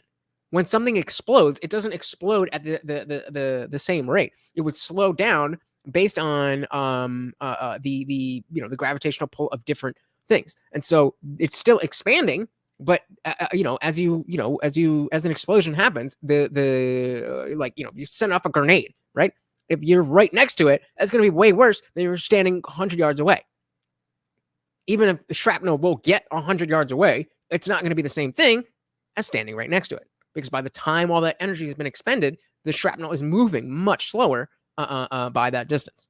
So I don't know if that debunks what he's saying, but that certainly is something that needs to be accounted for. Brad said, I was under the impression the Earth was part of a much bigger collision and the moon came from the aftermath. Stay tuned. Rogan brings that up as soon as he pulls this number up. So he said, heavy metals are born of stars. Everything is born of stars. The universe is nothing but stardust. Harley said, then the men from... So the sun knocked up the Earth, causing the Earth to give birth to the moon. Venus was a thriving planet until men from Mars showed up. Then the men from Mars set fire to Venus, causing the women to flee to Earth, where the men followed. Because Earth gave birth to the moon, it allowed them to reproduce, creating the humans of today. Well done. Well done. I mean, I think that is probably the smartest thing that has ever graced this channel. I did all of the little calculations. These are not little calculations.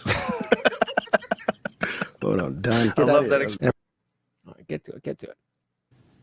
Our entire world economy, the people that want that, our entire world economy is based off of, not in the vacuum of space, but with other masses, then gravity would affect those things. So not in a vacuum, but because it all started at one point, then they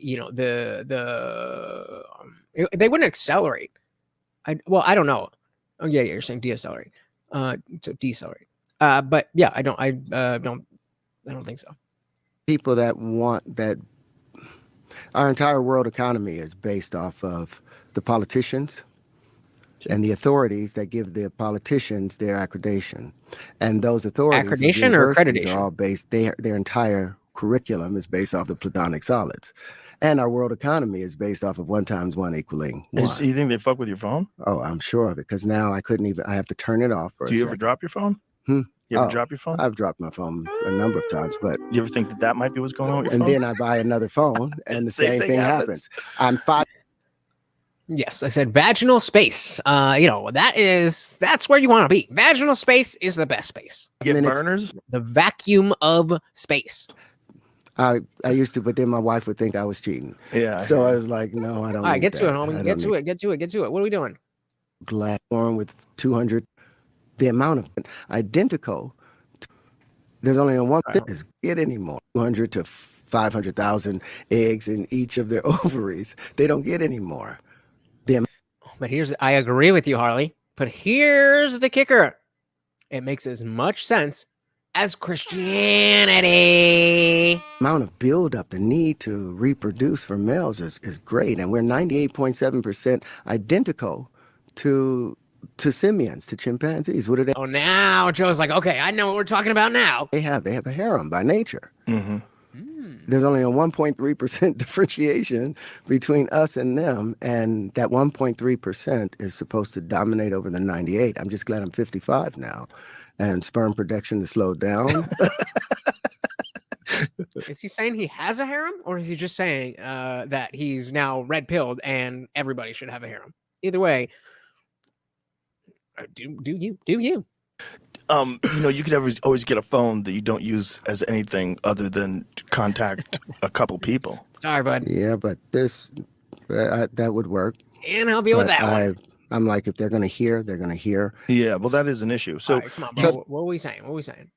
5,200. This is the math. So okay, all right. It would, get into the math. So 5,280 feet in a mile, 12 inches in a foot. Therefore, it's 1 mile equals 63,360 inches.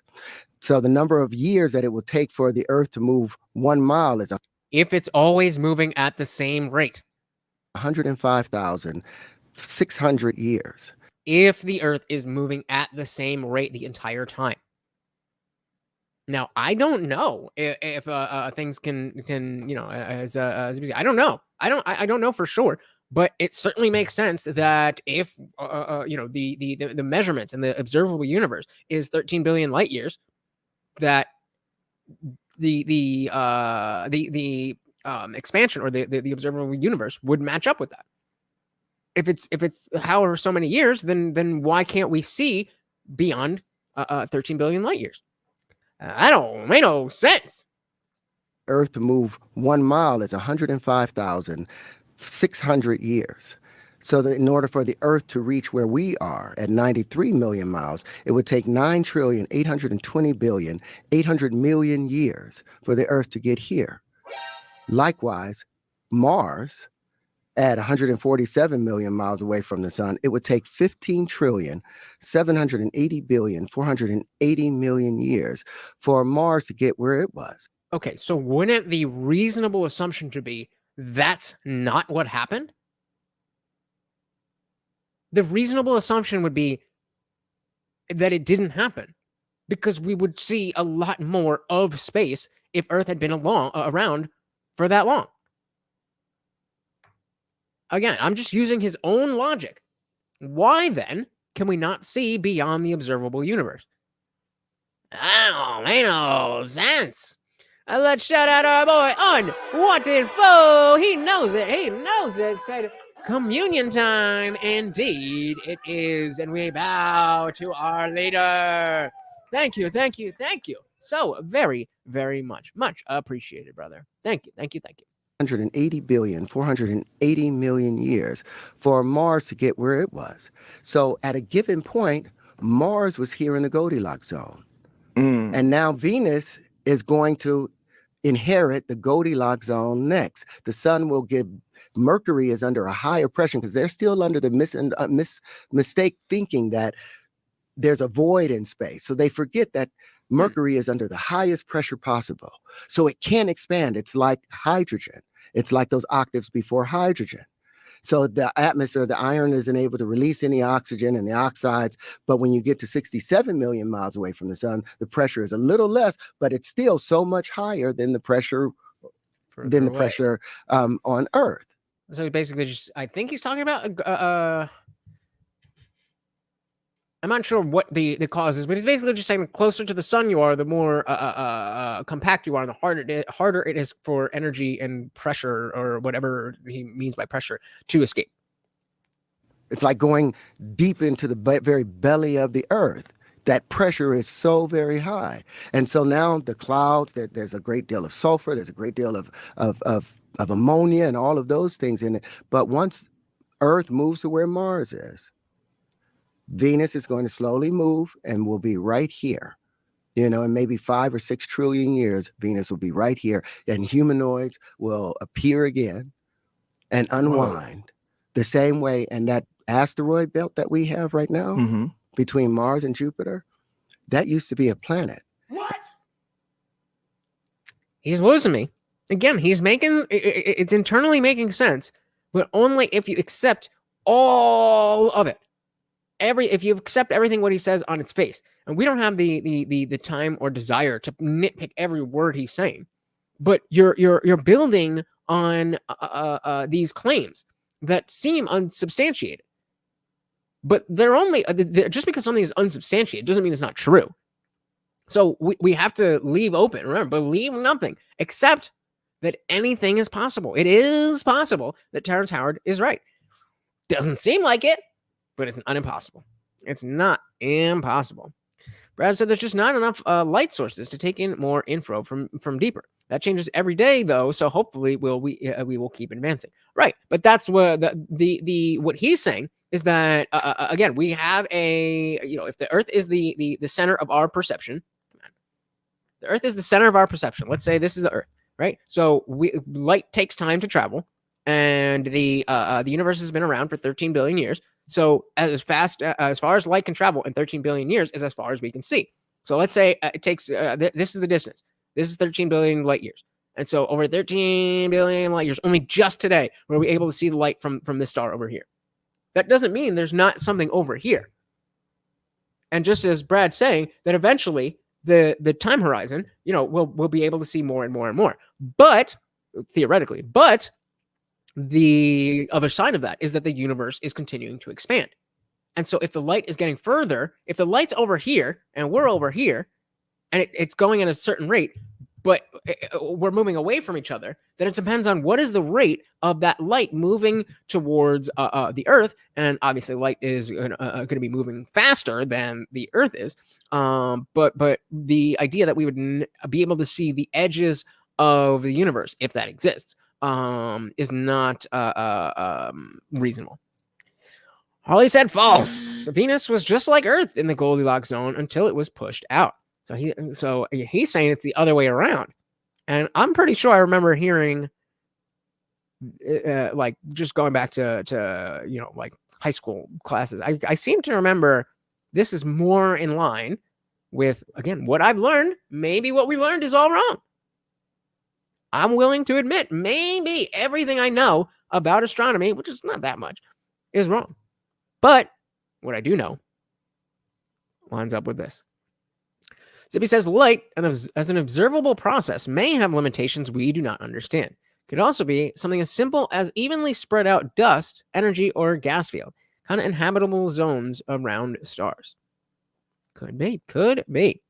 Gone said, I feel like Terrance would be a believer of Nibiru and the hollow moon theory. I don't know what Nibiru is, but I think you might be right, and I think we're getting right to that.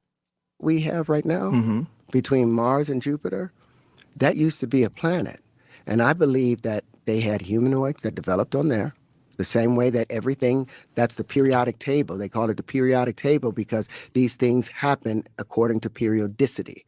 They happen under regular events. You change the motion and pressure conditions, the crystallization changes. We call it a different element, but it's the same substance. Like my hand is one substance, but if I do it like this and do it like this and do it like this, it looks like a whole different thing. Man, can't be throwing gang signs, bro. What you doing? And they can call it a different element, but it's the same element under different motion and pressure conditions. I believe that Sirius used to be a planet when it was here, and the humanoids on there didn't recognize that we don't have a solid core. Everything expands as a sphere, and no sphere in our universe, no bubble has a solid core. Does that follow with the hollow moon? We're perceiving it as a solid core, but there's not a solid core there. There's just a bubble. And at CERN, that Hadron Collider, that particle accelerator, I believe they did the same thing, and they popped their planet. They popped their planet. So guys, that's what we were talking about before, the Bose-Higgs thing, the God particle. Again, I don't really understand too much about it, but they have this huge thing where they will send protons in a circular thing to smash them together to try to create a new Big Bang. And I mean, I haven't looked into, like actually what they've done recently, but I do know that they discovered that there is the Higgs boson, which if I remember correctly, speaks to the idea of like different dimensions. But again, not an expert by any means. As a matter of fact, there was a recent event in 2006 where it made Venus's atmosphere worse, removing even more oxygen. Yes, there was oxygen on Venus. Yeah, makes sense. He's going in the wrong direction. Looks like, bro, he's in the hollow moons and planets. I fucking knew it. Called it.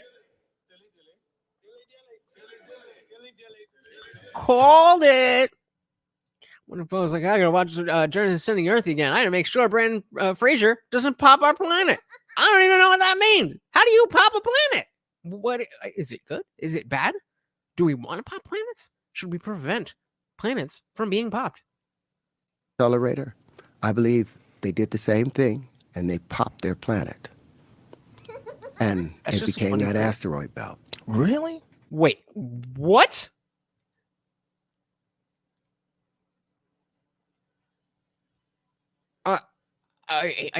It's wrinkling my brain. That particle accelerator, I believe they did the same thing and they popped their planet. What is he saying, that from the Large Hadron Collider, it created the asteroid belt that was already there? Or is he just saying that is a similar process? If he's saying that's a similar process, that is viable. That's a viable claim. But if he's saying the Large Hadron Collider in Sweden was how the asteroid belt between the planets happened, and it was a planet, like, they just did this shit in like 2015 or something. I was in college when they did this. So certainly that's not yeah, he's wrong for sure. Is that why the Earth is flat? Yeah, exactly. And you got it. I believe they did the same thing and they popped their planet. And it became that asteroid belt. Really? Just take it, if you add up all of the weight of the mass of those of the asteroids in the asteroid belt, it will probably equal the same mass as that of Mars. How could you possibly come to a place where you're comfortable making that claim? Okay, what is the mass of those asteroids? Again, this is how you can be involved in this, because it's not like Joe is some physicist, but you can see the lack of logic there. That's why I was like, really? That really doesn't make sense. Brad said the humanoid thing kills me. I mean, you can never say never, but since we evolved here and weren't just put here, I'm confident that he is wrong. I agree. I think that if we were to see other, and I think that's why they say humanoid, because I think that's a very wide umbrella. I think if it's, I guess, bipedal, if it's bipedal, I think it would be considered humanoid. I think that's all they mean. Even then, I agree with you that it may not be even that close to a human.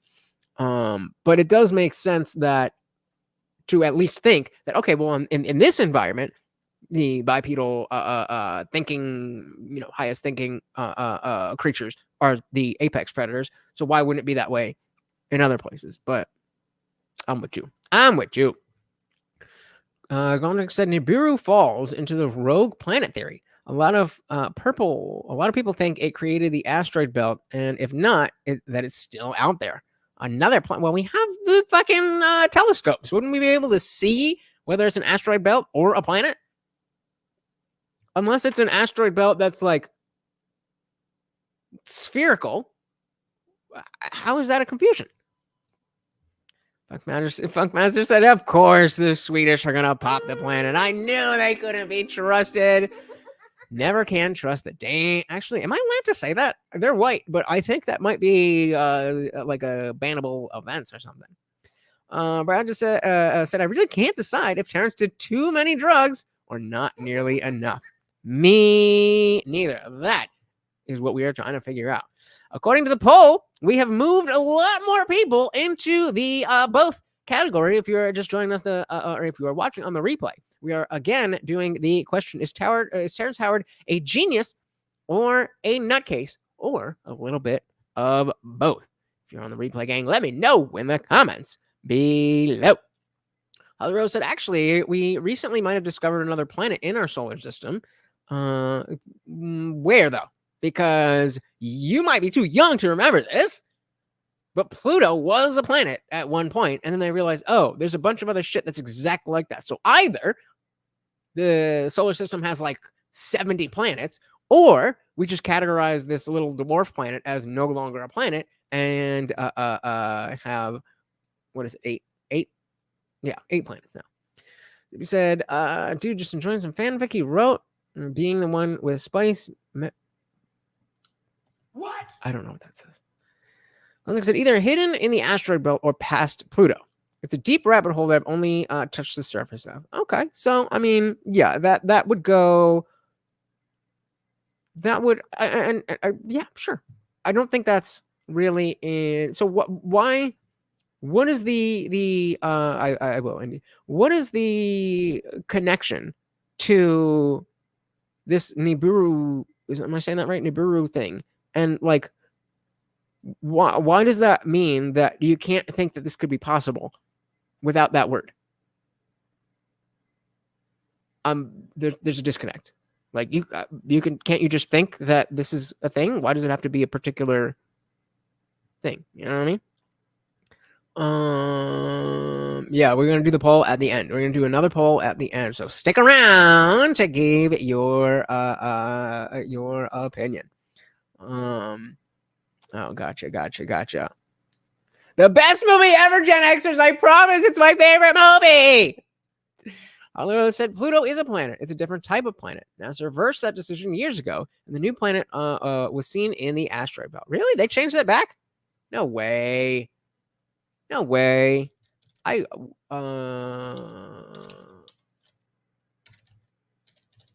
is that?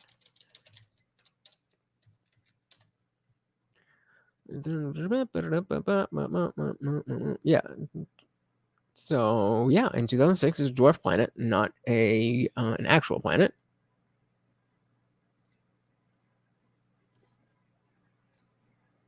What you talking about, Willis?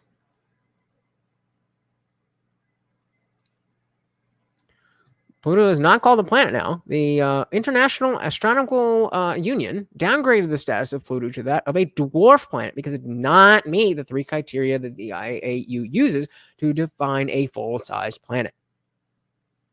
So, I mean, if you got alternative links, I'm always willing to be proven wrong, but no, Pluto is not a planet. Brad said we can't even let planets that far off choose their own identity. I think that's a comment of the night.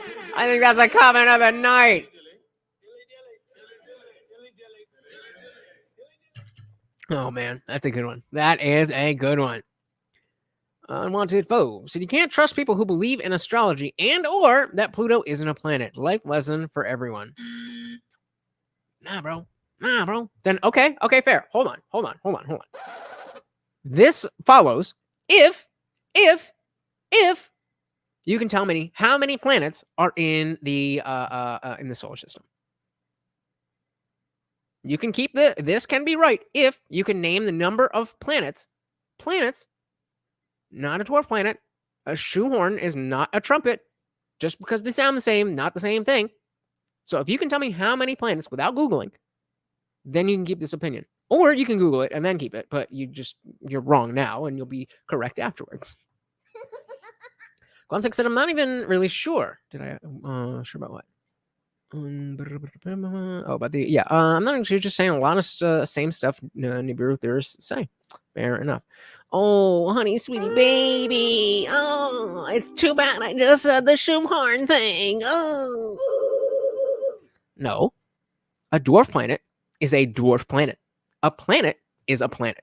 A shoehorn is not a musical instrument. It is not a. It doesn't come off the head of an animal. No, one is a shoehorn. I'm not having this discussion. You are wrong.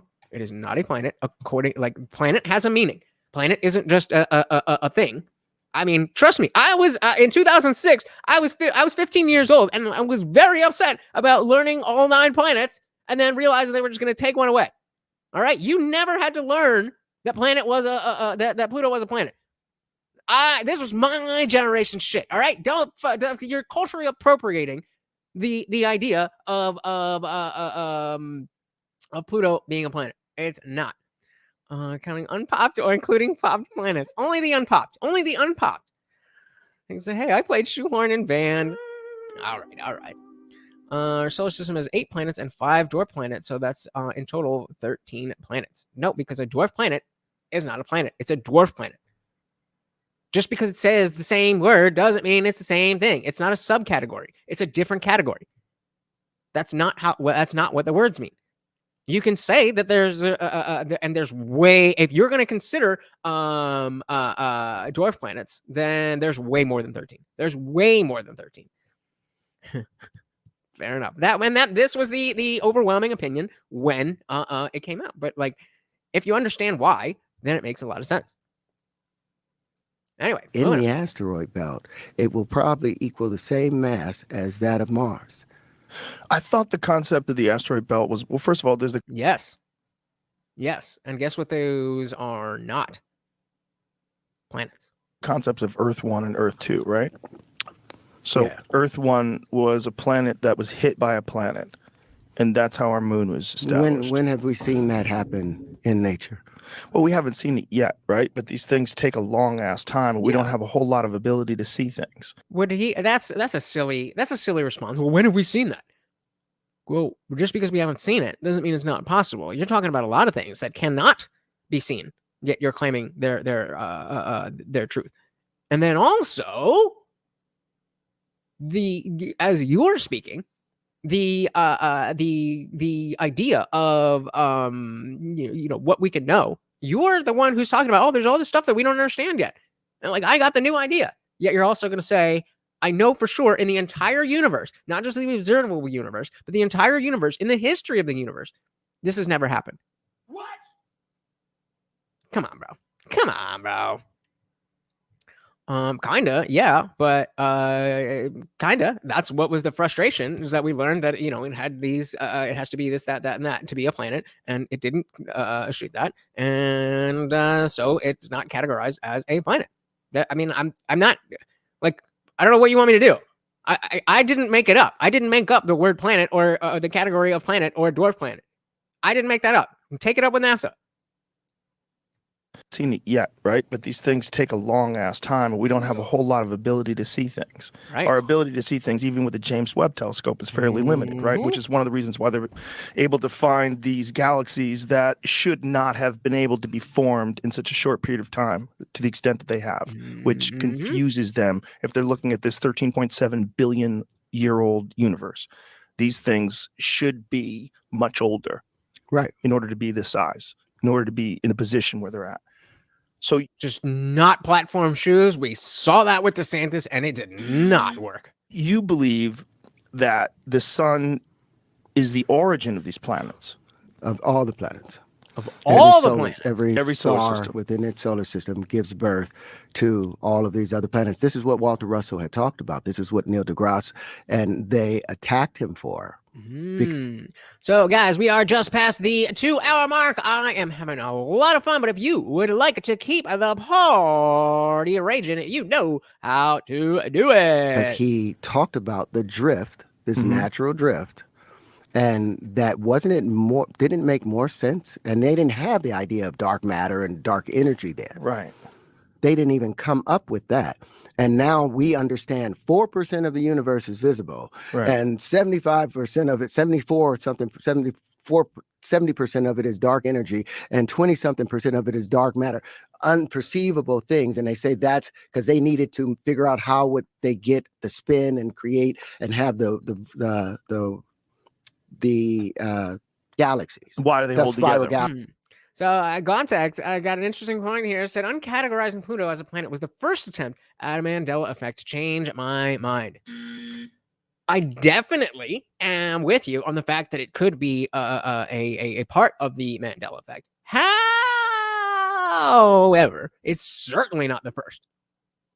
It's certainly not the first, because this happened in 2006, and Fruit of the Loom, we just went over their whole thing, where I think it was, I want to say 1938, but it might be 1838. Where they put out the first, or the company was created, but when they put out that graphic of all the logos that they had, I think it went, well, let's see, let's break this up a little bit more.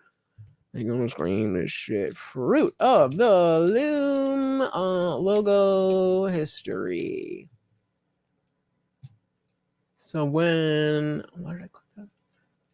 Why is it always so goddamn small?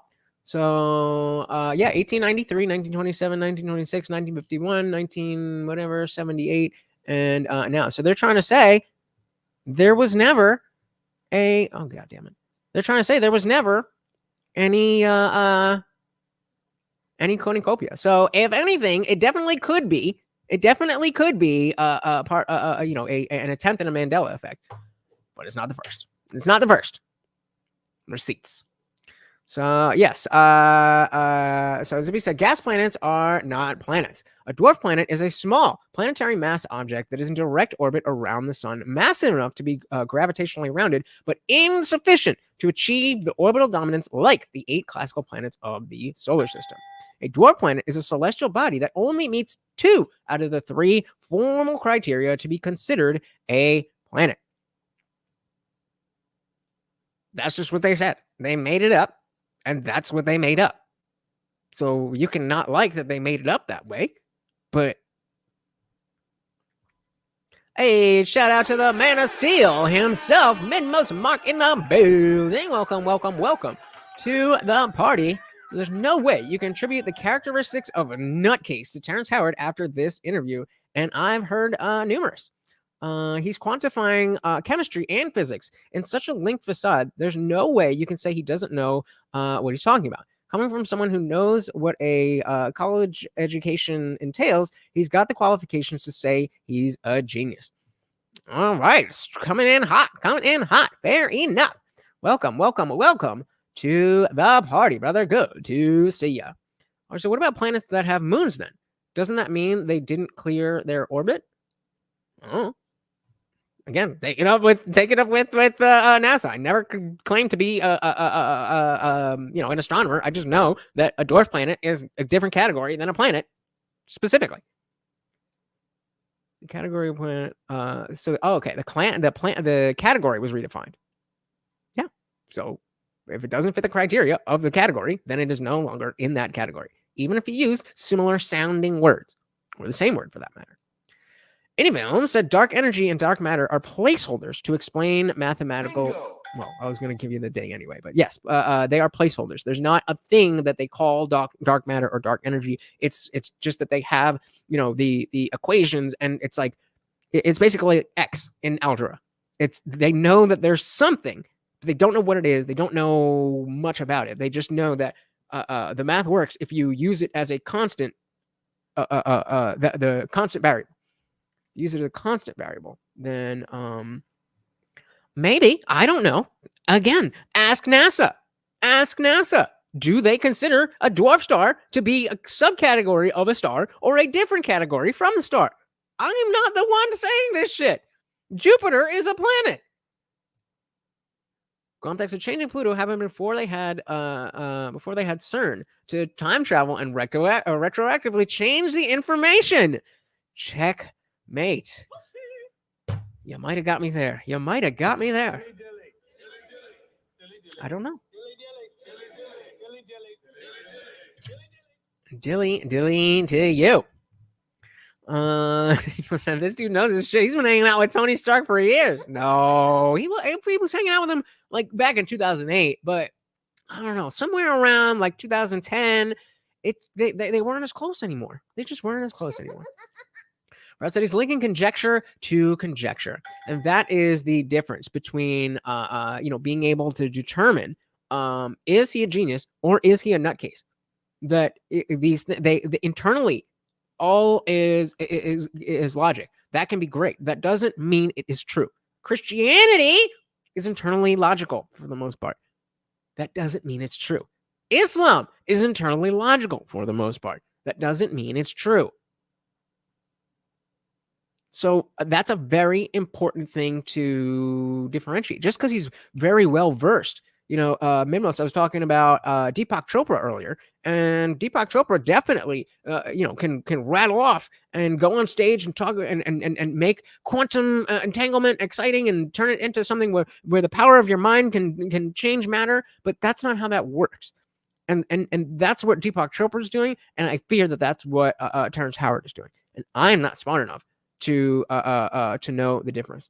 And I think that is the fair middle ground, right? He's a misguided genius, not an evil genius, just misguided. Or maybe he's completely right. I don't think he is, but maybe. Dill said also, have you heard the sounds that we receive via radio waves from Saturn? That stuff is spooky. Yes. Radio sound from what was it? Jupiter or Saturn?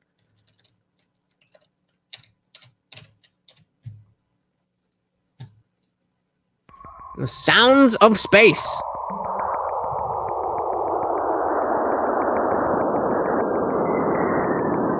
That's just what it sounds like.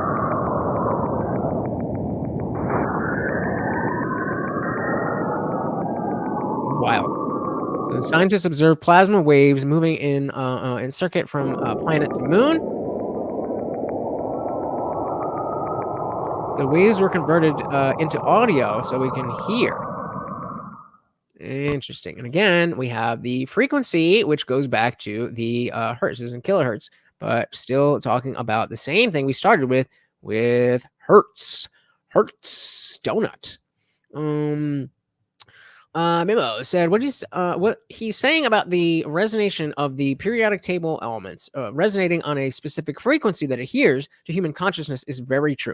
Anyone who listens to resonating frequencies to sleep knows is a fair concept to come to understand.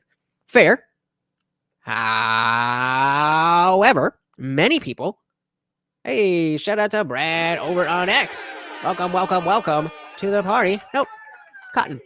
But the problem here, Binmos, is that if you're saying that just because somebody listens to something to help them fall asleep, that it is, something they understand.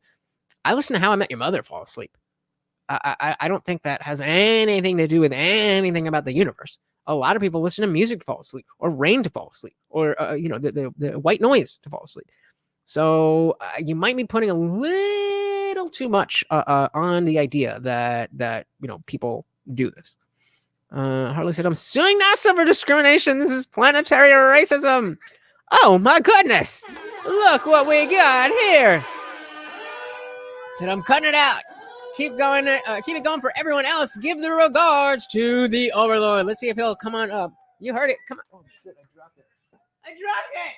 Oh, we got another one. There you go. Hey. There we go. And of course, that makes you the new sponsor of the stream. Thank you so very, very, very much. I do appreciate that. And you guys know when we get a super chat, I like to dive right back in. So I'll grab some of the I'm cutting out. Oh, you're cutting out. Well, thank you so much for being here, brother. I really, really appreciate it. You, as always, have a good one. Thank you so very, very much.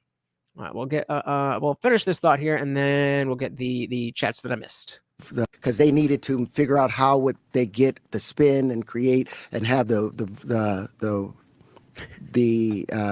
galaxies. Why do they hold spiral together? Galaxies. Right. Well, what my team did, Chris Ely, who's my he's he's my Scotty. We use the same simulator that they use at Princeton. And we took linchpins, and we haven't even introduced linchpins yet, but it'll be a great introduction for it. We took linchpins, this configuration of where 6 pentagons meet. What the hell is that? And 6 pentagons. Okay. We put them in particular order. There's a link for that right inside of the thing that James Pellegrini. All right, let's grab these chats and we'll dive right back in. ZB said, a star is a very different thing than a planet. A planet has a lot of gravity. A dwarf planet is a very large body like an asteroid, which is a minor planet. Yeah, there's different categories. There's different categories. Minmost Mark said, by all respects, he's just short of a genius. Although he either has a photographic memory or he has an understanding of many concepts that most of us brush off as nothing. That I will agree with. And that is what, if I was voting, at least as of right now, I would say a little bit of both, because I agree with Brad that, you have to have a certain level of intelligence to be able, as you were saying as well, Minmos, that you have to have a certain level of intelligence just to be able to keep this in your brain to articulate it. Even if it's complete bullshit, it still takes a level of intellectual skill to be able to do it. So at the worst, he's that smart, and not everybody is that smart. So at the very, very worst, if we were going to take the least charitable aspect, he's at least smart enough to keep all of this in his brain. I think that's fair. He said space sounds like eating a lot of chili. And he said if you play those sounds underwater, it's actually a whale song. That's how they got Free Willy. They just played that and he swam right up, right? But I think that he's intelligent for sure. The problem is that he fell down the rabbit hole and forgot to leave himself a lifeline. That does seem to be the case. As again, coming from ignorance, understanding that I do not have the capability to determine whether he is right or wrong. I do not have that. You're just trying to trigger me. You're mad because you don't get it. Why the fuck would you sit your kids down to tell a 9-year story when the mom is right there and she never gets in the story? The only way the show makes sense is if it ends the way it ends. Otherwise, it's just a stupid sitcom about, hey, it's Friends, it's Seinfeld. Can't deal with this lowbrow, unintelligent bullshit. You're banned. Minmo said, well, what I'm trying to say is that the healing of the human body can come from these frequencies. You have different frequencies that can affect all parts of human consciousness, all in different facets. Yeah, that I think there is a lot to be explored. To be fair, I skipped the first 20 minutes of the interview because it was a lot of just talking and it was really hard to follow. And then he came with the visual aids, so I skipped that part. He's talking about the different tones and stuff. We didn't really get into that too much, but I can definitely agree with that. This is no stupid man in front of us, but not by any means. Beavis Frequency said, I watch body cam arrests to fall asleep. I just find justice to be a potent sopophoric. Sopophoric? I've never heard that word before. A potent sopophoric. So I'm going to guess it means either something that calms you or something that puts you to sleep. Sopophoric. Oh, that's not an O. Really? Sopophoric.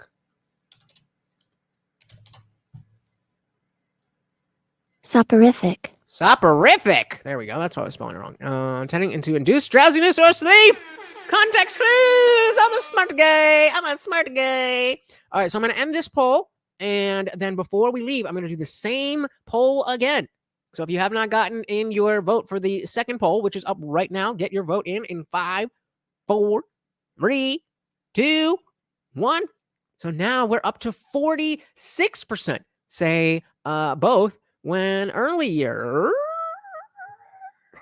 we were only at 34% saying that he was a bit of both. That's gone now up to 46%. So he's winning people over. He is winning people over. And yes, you got that.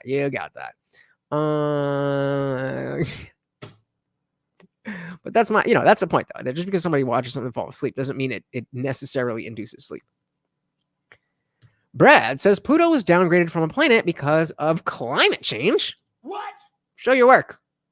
What's the connection? How did climate change cause Pluto to be downgraded? I'm very interested to hear that one. Contact said, I listened to 40K stories to fall asleep. The sweet sound of planetary war, laughing chaos gods and battle cries of the orc warlords. That said, sounds like Missouri. Good one. Harley said, I understand the frequencies thing. It's actually quite fascinating, but also it's a niche thing that most people don't know about. If you get a chance, look into the research about it. You should. Well, we were looking at the what was God damn, I forget the word again. I think it was cymatics or whatever it is, when you have the sand on a thing and the different tones will make different shapes and stuff. We were talking about sacred geometry and the tetrahedron and the flower of life and all that kind of stuff. So we were in that place before you got here. Thank you, Betty. Zippy said different categories versus subcategories. It's like if a tomato is a fruit or just a sour melon of some sort. I mean, yeah. I'm very passionate about How I Met Your Mother, if that's what you're referring to. I'm very passionate about How I Met Your Mother. It's not funny. I'm dead serious, bro. I'm dead ass. Right inside of the thing that James Pellegrini sent over to you, if you'll pull that up, and we rebuilt the planet Saturn without gravity. How are you just gonna throw that out there like that? Shout out to Joe Mama in the building. Welcome to the party. So I haven't heard his theories, and I'm late to the party as usual. That is all right. Better late than never. Welcome to the party. Well, one of his theories you just did hear that we recreated. What did he say? Pull that up, and we rebuilt the planet Saturn without gravity, and it has the rings with no animation. It has the rings and the hexagon. Is he talking about like a model? That's observed at the very top of it, without dark matter, without dark energy, without gravity, showing that it's an outward force pushing down that creates the planet. If you can pull that up, and he explains it out, it's like 3 minutes long. And where does the matter come from? The matter, remember, that's condensation. Mm-hmm. If you were to picture, before we watch it, let me explain something. If you were to picture the waves at the ocean, the darker the waves, the deeper the water. You can't see it. Hollywood, man. Hollywood. Distinguishing fact between them until they crash into each other. That splatter, that little foam that comes out, it lasts for a couple seconds, and then it settles back on there, and it's just the balance between this force and this force. That's the physical universe. Those few seconds that it takes that matter, that more dense water, and the foam to recoalesce and get balanced again with the surrounding environment. That's the entire time that our universe, or all these universes, have worked together. But if you play this, okay, let's see what the this video is at the very beginning of because what it sounds like he's saying is that he was saying planets. Yeah, so he's not even talking universally. I don't know, but we'll just go to the video. Hopefully that has any help there. Minmo's Mark said, plus, if you hear about how he explains how he created the flower of life, bro, we watched this. We watched it from the beginning. Professor has also spoken at Harvard, Stanford. Yeah, I've said all that. Yeah, okay, so find a hexagon in find a perfect hexagon in nature. Again, it looks like a hexagon because it has those lines, but they're not perfectly straight. You're missing that part. It's the perfectly straight part. Yes, we know things look straight. Things look like again for the third time. The edge of my phone, it looks straight to the naked eye. But if we were to put it under a microphone, actually, we don't even need to do that because guess what? There's buttons on it. It's not flat. It's not a straight line. So even from here, it looks to you like a straight line because you don't see that there's buttons on it. So yes, things appear straight. things appear straight, just like you walked into that one. But things appear straight to the naked eye. There are no legitimate straight lines in nature. The top of Saturn. What?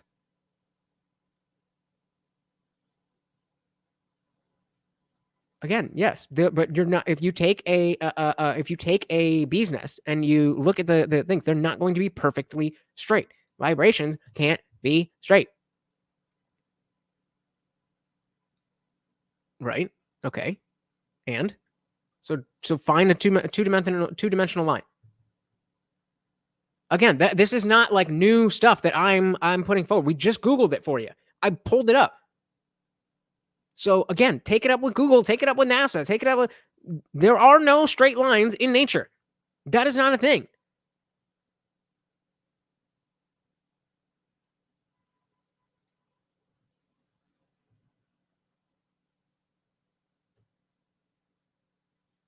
Exactly. Mimo said there's mathematical equivalency to everything in nature, though. Yeah, that's the beautiful part. That's why I don't understand why we've gotten so far in mathematics. We're not done, obviously. We've gotten so far in mathematics that we can explain damn near everything, and yet still there's such a need to stick to dogma. I just don't get it. There we go. I was waiting for somebody to make the joke. So the lines aren't straight. Are they gay? Of course. Of course. They're all gay. Beta. Yeah. No, but exactly. They're not straight lines. They appear straight to your eye. But they're not straight. There's variation. I missed that one. I have an issue that a lot of this science conflicts with your atheist ideology. How so? All of this is precisely in line with the fact that it is not a conscious being, but that all the mathematics are as you just said, there's mathematical equivalency in everything. So why do we need the God? The math is already mathing.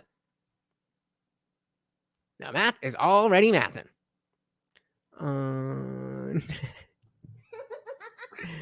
So this was brought up before. I don't know the specifics, but no, they're not perfectly straight lines. Have worked together, but if you play this is at the very beginning of my book. That's why I went on that at the Emmys, and I was like, look, I've got something else to do. I've been able to rebuild Saturn without gravity. Okay, so he's talking about like a model or a recreation, not like a new planet. With no animation, and then they clowned it. Of course they did. Well, this is not something that you could say in a soundbite, which is one of the reasons why I wanted to talk to you. This is not something like your explanation of these things and your description of the very nature of reality itself is not something that should be taken lightly. No, it's something that, like, thank you for saying that. It needs to be laid out, and it needs to be slowly examined because you've obviously spent a lot of time working on this thing here. So play this, Jay. So again, Minmus, if you have anything further as to why this has anything to do with their with proving a God, I'd love to hear it. And this is us. What's Jamie? Just to clarify what I'm going to play. Yeah, and turn it up. Hold on. There's two different videos. One's long, one's short. No, this is going to be the short one. Okay. There you go. I wasn't sure about that, and I didn't know for sure, but I understand the atomic structure is just repeating. But there you go. There you go. See, this is why we keep you around, Harley. This is why we keep you around. Melissa said the dynamics to mathematics, even randomized to a point where there's no congruency for human life. The nature of life on this planet is a cosmic accident, even though mathematics align to these ideologies. Yes. Why is that? Why is that anything that?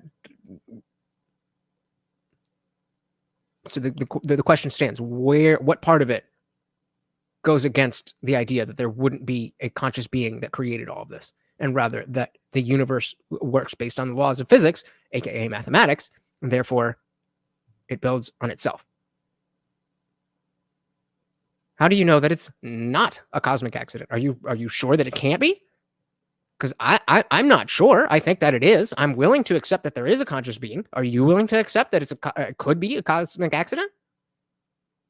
And if not, what reason do you have to say for sure it is not an accident? Someone or something with a consciousness created this. That's what you would need to do in order to tie whatever they're talking about to a lack of a god. Gromtag said the real woke conspiracy, the focus on raising your vibrations, caused the gender madness we see today. Oh shit! Oh shit! I don't know if that's super. I don't know if that. Yeah. It sounds spicy, but I don't know if that's a super spicy take. I mean, yeah, I agree. Teacher said, I'm suing every teacher that gave me a markdown on my answers in math. Their answers were never perfect either. Can't be. They can't be. Brad said there are straight lines without gravitational forces at play. It could be straight. I think that I don't think. Are you claiming this, or do you know this? Because I don't think that that doesn't make sense to me. But again, not an astronomer, so correct me if I'm wrong. Because the straight lines thing has more to do, or the lack of straight lines thing has more to do with the Fibonacci sequence and how these the atomic structures of matter form, as I understand it. But I'm a dumbass, so what do I know? Once opposed to maybe all the naturally straight lines in nature only occur on popped planets, which is why we don't have them on Earth yet. Figured it out. And people say if you get down to the molecular or atomic level, nothing is as straight as you're defining it. Correct. That's what we're saying. But also know this round curve or spiral. We all imperfect. Yes. Correct. That's what we've been saying this entire time.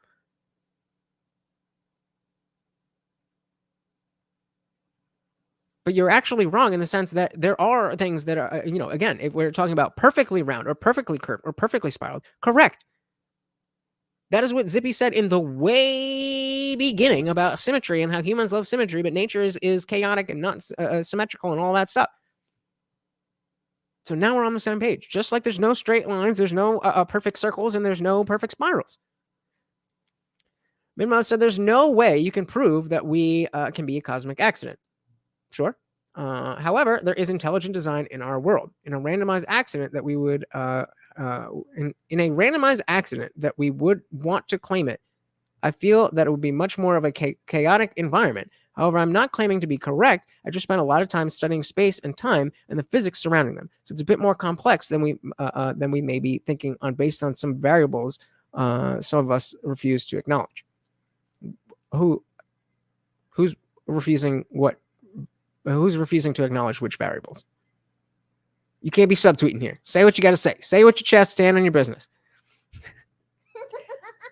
Take your talent on yourself, girl. Brad said, bending a curvature happens within the confines of a gravitational force. In space, it should be possible within a void. Okay, fair enough. I don't know what you're saying. People is a variable that we refuse to acknowledge? How is people a variable that we refuse to acknowledge? Okay, you don't need to yell. Am I rushing you? I'm not rushing you. Take your time. Say what you need to say. I'm not rushing you. Take your time. Spell it right. Say what you need to say. Nobody's rushing you. You don't get upset. We're all hanging out. We're all just talking about bullshit. Brad said, and yes, I could, and probably am wrong to say it, but to say it isn't possible is short-sighted. Is that on the, what is this in response to? I could and probably am wrong. Yeah, you guys there's a lot, you gotta be referential to what you're talking about. Like, I don't know what this is referring to. We got Melted Mind Media in the building. Welcome to the party, sir. Always good to see ya. Checking out Terrance Howard going wild. Hold on. There's two different videos. One's long, one's short. No, this is going to be the short one. Okay. My computer just reset itself too because all these files freaked it out. Oh yeah. The government, man. I don't know. I was about to It's Neil deGrasse Tyson. He knows where your computer sits. Video. It'll be the first one. This one, correct? The string would not be straight. The string is made of fibers that are wrapped around each other. That is not straight. Brad said it's easy to reverse engineer the fact that we're here now and then try to fit pieces together after the fact. Doesn't matter what the odds are. Dilly motherfucking dilly.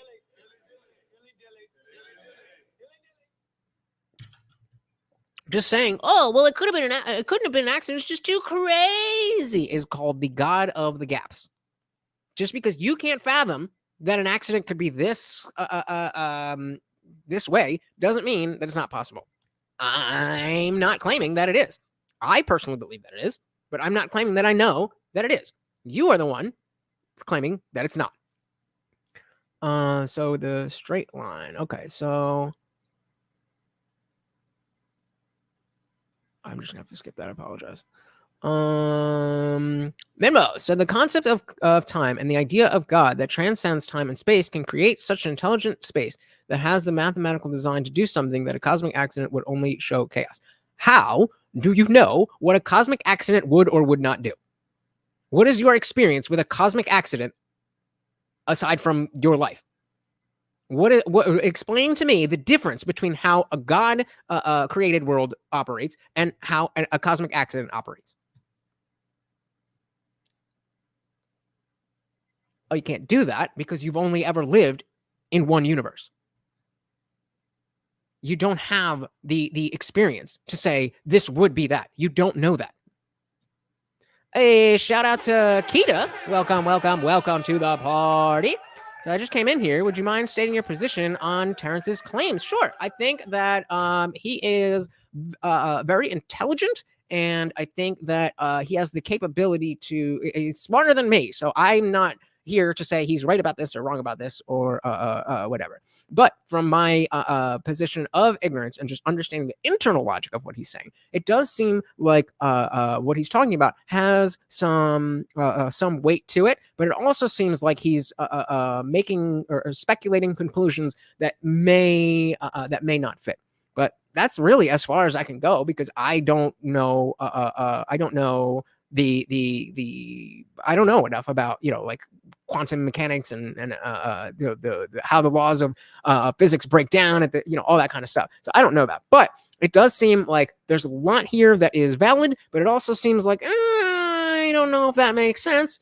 But also I accept that it could be, but I just don't think that it is based on my limited knowledge. The string is made of single atoms. Oh, you mean like a crystal? What was the whole thing about crystals and straight lines and oh yeah, they're repeating patterns that are not straight lines. So what does an atom look like? So if you put an atom next to an atom, that's not straight. That's not what that is. So far, you're right at the about the thing about photons, but any matter that is made of atoms cannot be in a straight line. Exactly. Quantec. Every bit of matter is a vibration. There is no such thing as solid matter. When you clap your hands are not actually touching. It's the space between that creates. Like yes, they're touching, but there's not actually atoms connected from this hand to there's a force field too small for you to understand to see. Every bit of matter is a vibration. Vibrations cannot be straight. Only gay vibes. Only gay vibes here.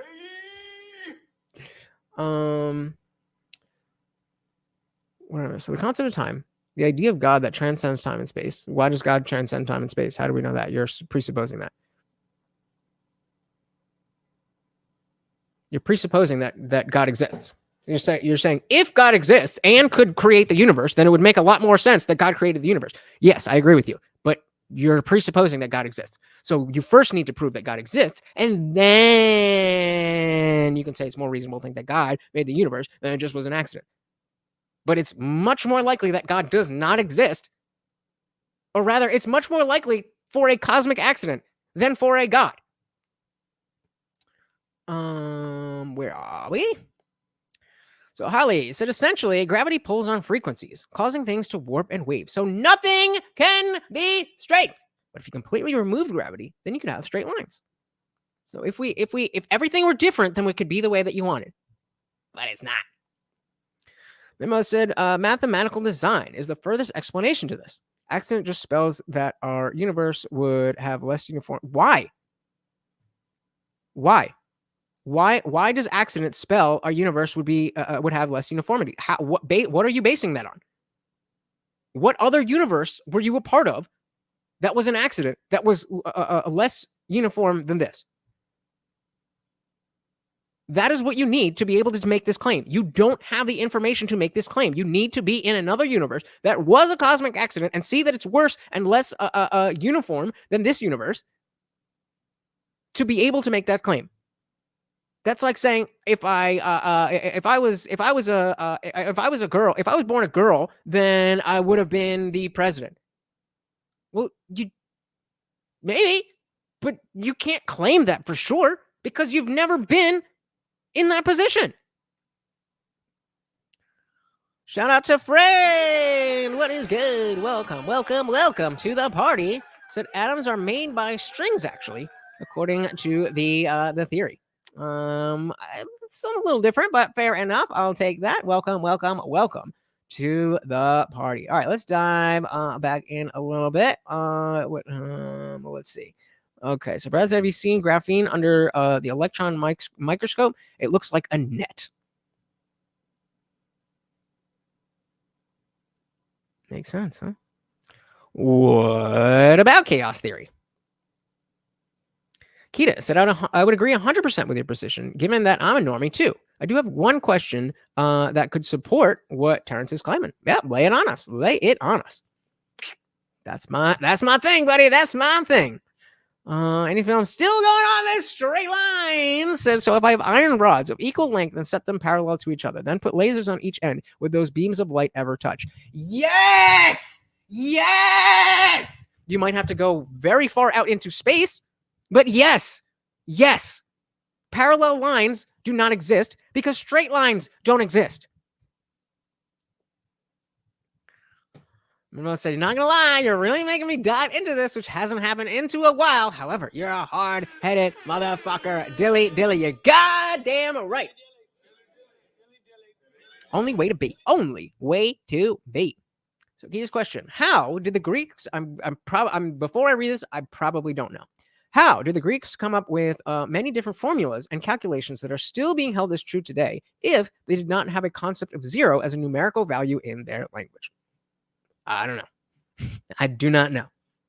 I think it would make. I think because of the same way that we use, any film was saying before that, in dark matter and dark energy aren't actually things. It's just a concept that we use to plug into where everything else is figured out. But there's something that's doing something and consistently doing something, but we don't know what exactly that is. So we call it dark matter until we can figure out what exactly it is. And so I would assume that if they did not have the concept of zero, they didn't not understand nothingness. But as you said, in a numerical value in their language. So I would imagine that it's something similar to that, where it's like, okay, there's something that like this math works as long as we plug in this x here every single time. As long as x means nothing, then it always works. And it wasn't until Arabic numerals that zero was like, fuck, that's what we were missing. That was just a zero. Come on. Yup. Ooh, got him. All right, let's get one more here and then dive back in. Remember, let's quantifying our universe. Quantifying because we have such a small, finite understanding of the concept of our world. Bingo. Which is why we shouldn't make blanket claims about the entire universe without knowing that that's true at all. Kita, so they did have a concept of nothing as a word, but not as a numerical value. So that's what I would assume is that they just kind of pun. It's not really a pun, but either way, they just didn't put 2 and 2 together. They had the idea, but in terms of the numerics, it wasn't there. And again, I'm not familiar with how the Greeks were doing math to begin with, so not the best person to ask on that one.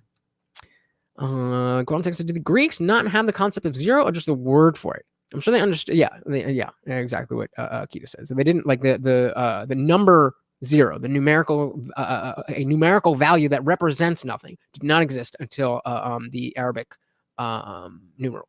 Is that what they say? The Arabic, I think it's numerals, right? Isn't there another word that they use? I don't know. What do you guys go? I don't even wanna know. All right, let's watch a little bit more of this. Let's check out this video, see if he has anything valuable to say. And he knows where your They do computer not video. It would be the first one. This one, correct? Gravity is an effect. Okay. It's an effect So of this is- electricity. So Okay. turn it up because Yeah. Chris does a full narration of it. He's, Oh, it's still, hold on, my computer's still. and he was talking to my wife and explaining to her what he had worked on, and this is 6 years ago, I think, or maybe 5 years ago. But as soon as it allows you to, Let's see. Yeah, Dietrich, unfortunately, I can't play movie stuff. It's gonna. We're already, balancing on getting a copyright claim from Rogan here. I definitely can't be playing movie stuff. Center. yeah, rewind it just a little bit. Yep, Okay, here we go. it's just 3 I minutes have long. 2 groups of vortex. Is it less than 30 seconds? All right, I'm trusting you here, Dietrich. If you fuck my shit up. All right, so Dietrich said the line that connected it all for me. So let's see. I took the system to its maximum potential. I created the perfect system. The thing about perfection is that it's unknowable. Thing about perfection is that it's unknowable. Again, I'm just trying to break this up. It's impossible, but it's also right in front of us all the time. You wouldn't know that because I didn't when I created you. Interesting. I like that. I like it. It may, yeah. I definitely see the relevance here, and it's not easy to understand, the things that break what we think we know, and especially if you're coming from being indoctrinated into a dogma that there's a God. Well, it makes a lot of sense why this is, oh, he's crazy. Oh, this makes no sense. Oh, it couldn't be. Or that, of course, this proves God. This proves God. We make God smaller and smaller and smaller and smaller. Well, God just started all that. All of this stuff, the physics, the laws of physics, and and gravity, and all that stuff. They do all this stuff, but God started this. Before that, then we're gonna have a new. Then we're gonna discover what dark energy and dark matter is. Oh, well, God's the one who did that. God of the gaps. God of the gaps. All right. So what are we And it'll, as soon as it allows you to, Let's see. The center. yeah, rewind it just a little bit. Object. Yep, Okay, here we go. it's just 3 I minutes have long. 2 groups of vortexes, which are just like tornadoes, spinning tornadoes that are pointing towards the center. As I highlight this object here, you'll see it, that yellow line, right? So there's a bunch of those in there. There's actually 16 of them, and I'll highlight them Oh, all. hold on. It's not doing anything. See, it's No, it's about to happen. no, It'll nothing's come happening. My computer just froze again. Is what I'm trying to say. Oh, Something it's- freaked out my computer. I might have to just try to. Want to reboot? I mean, I think it already did. But I'll try again. Hold on. Who knows what my facial expressions are for? Who knows what my facial expressions are for? Before we get back into that, Mimo said, okay, legit question. What would make you believe in the existence of God minus actually seeing him or Jesus in real time?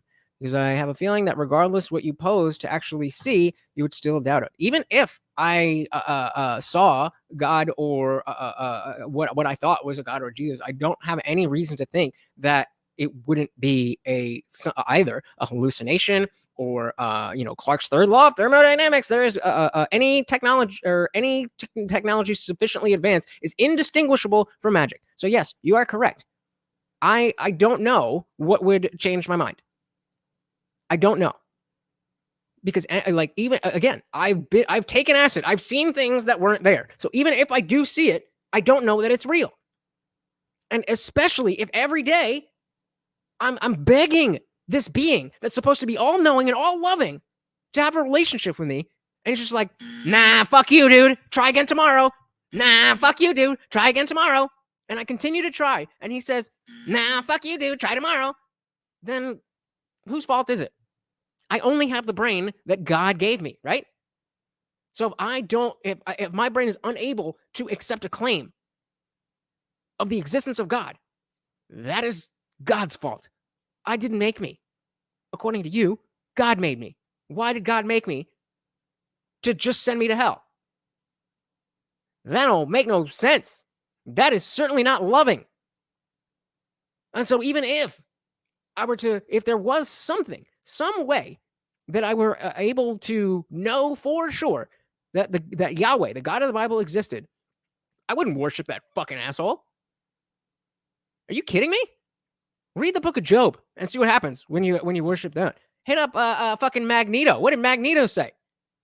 God's abandoned those who believe in them. Mutants do not. But again, did anybody understand why my face got all scrunched up here?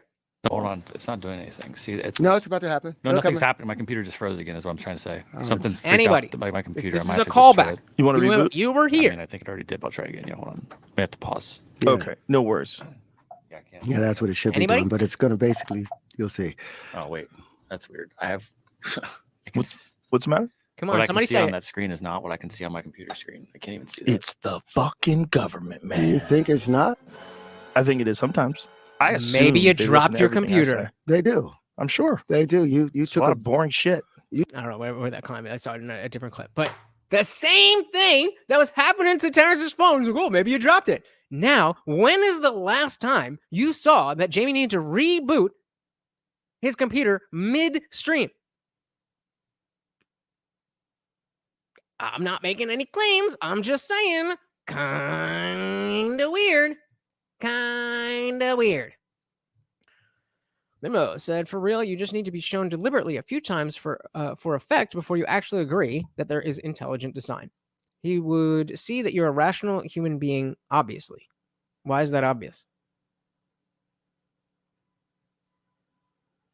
I don't get it. What's obvious? How do you know what he would see? Dietrich said, how can you blame someone who doesn't exist? Ooh, got him. Oh, wait, I'm empty here. I am not doing an empty dilly-dilly on that. Not happening. Not happening, bruh. Not happening. Dietrich said, how can you blame someone buying time who doesn't exist? Oh, got him. There we go. Yummy, yummy, yummy. Good one. Good one. Good one.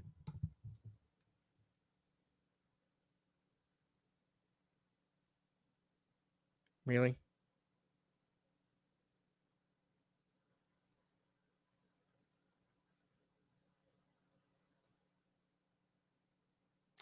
So is the Bible.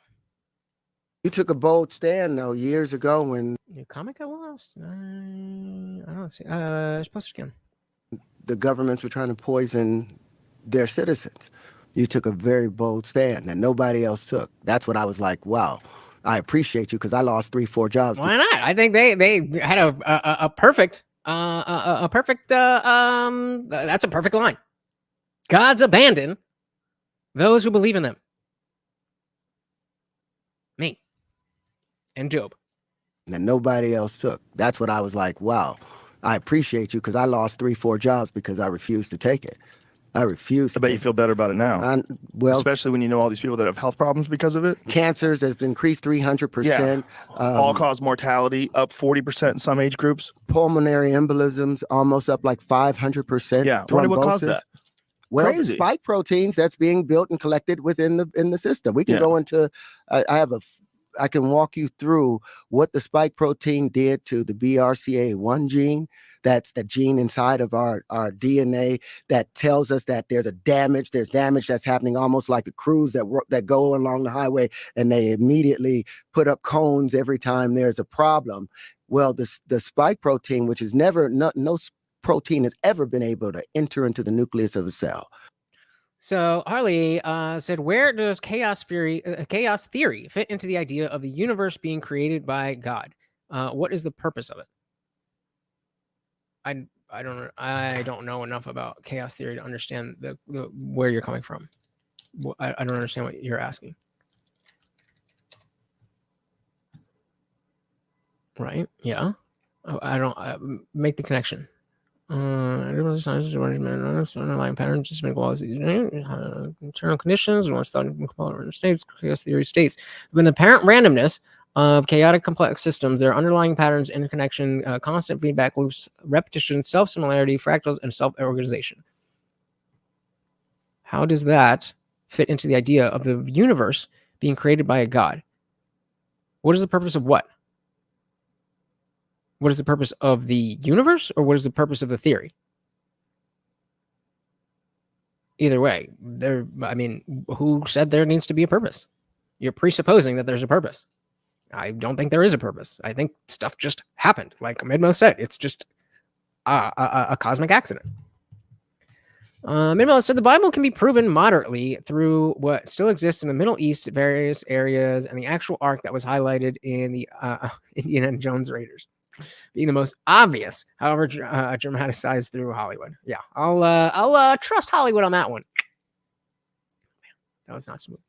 Which is no protein has ever been able to enter into the nucleus of a cell.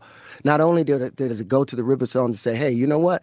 I don't want you to produce whatever protein, like if it was a skin cell, you're not going to produce keratin anymore. You're just going to produce these spike proteins. That spike protein went into the DNA and it tells the BRCA1 gene. Shout out to Brad Devine here. So I've learned, we'll do dilly after. I've learned as I've gotten older that the only things we need to take the future are the ideas that have worked. And religion has done nothing but divide us since its inception. So I will deny a little bit that there's absolutely moral guidance in religion. That comes with a huge, however, that it's based on an evil dogma. But we can't say that they're, I don't know your personal beliefs, Brad, but as an atheist, I've definitely heard, well, if there's no God, then why don't you just go out and kill and murder people all the time? Because I don't want to do that. I already murder people as much as I want. I already rape people as much as I want, and that's 0. But there's a lot of other people, apparently, if they didn't have Sky Daddy watching them, they'd be raping and murdering all the time. So that is, again, I would rather somebody in 2024 be a Christian than a leftist. But I'd rather you be neither. Kita said, I do not have a position whether he is right or wrong. In my view, it could be possible that 0 isn't real, but he's wrong about the 1 times 1 equals 2.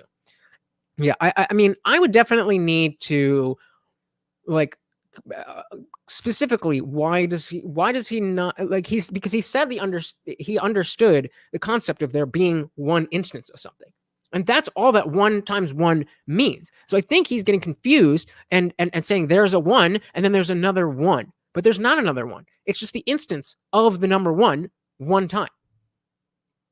And so I would need to hear more about why that is not correct before I understand why he thinks 1 times 1 equals 2. But yeah, I'm right there with you. I think I definitely don't have a position on right he's wrong, but he's saying a lot of things that kind of make sense, and I'm not smart enough to know is it kind of because it doesn't make sense, or is it kind of because it really makes sense? You know what I mean? It's like you can be using basic scientific stuff on the bottom layer and then building bullshit on top of it. And I'm not smart enough to know if the bullshit is actual bullshit or if it's real. And the base science that he's using is real. But we can speculate based on how far away from the idea that we already understand, and how plausible it would be that those ideas are wrong. And when you get into the cosmic scale, we don't really know a lot about a lot. So I think it does, I'm with you. I'm with you there. Howard said, if the universe is created through intelligent design, then chaos was part of that design. But why? You wouldn't build a machine and randomly mess up or make wrong things at random times. Yeah, that kind of speaks to the fact that it wasn't created. So because that's what religion developed as a rumor. However, the first few religions were based on Judaism and Christianity. No. Sumerian texts, or not, fucking, like the Aztec gods had no basis in Abrahamic religions. Wrong. Keita said, all I'm trying to do is bring out the question of how math was done without the concept of zero, and we still use and accept the formulas and calculations. And today's mathematics use the concept of zero. Yeah, it's a good question. I really do not know. It is a good question. I can only argue or debate this so far as I can see. There's no recourse in changing your mind. I appreciate your position on the subject. Though there's nothing legitimate. I haven't presented anything legitimate. That's precisely the point. That's precisely the point. As I believe there is nothing legitimate. That is the position. Not that I know there is nothing legitimate, or that I know that there is something legitimate and I just don't accept it. There is nothing legitimate about anything. So the default position is to not believe something exists if you don't have evidence for it. Shout out to Ayush. Welcome to the party. So there's literally no reasoning for canceling existence of zero for all of the things he said. Is that what he's pushing for? Canceling zero? Canceling the existence of zero? Unless you're talking to them. I don't think that's what he was saying. Guantek said, if God exists, people and language ruin God and its lessons. People created religion. Religions ruin God and its lessons. If there is a God, indeed. Ayush is back. Good works in mysterious ways. There, all your questions are answered. So Harley said to me, it doesn't mean it wasn't created. I'm just curious to why it would be created that way. I don't think it would.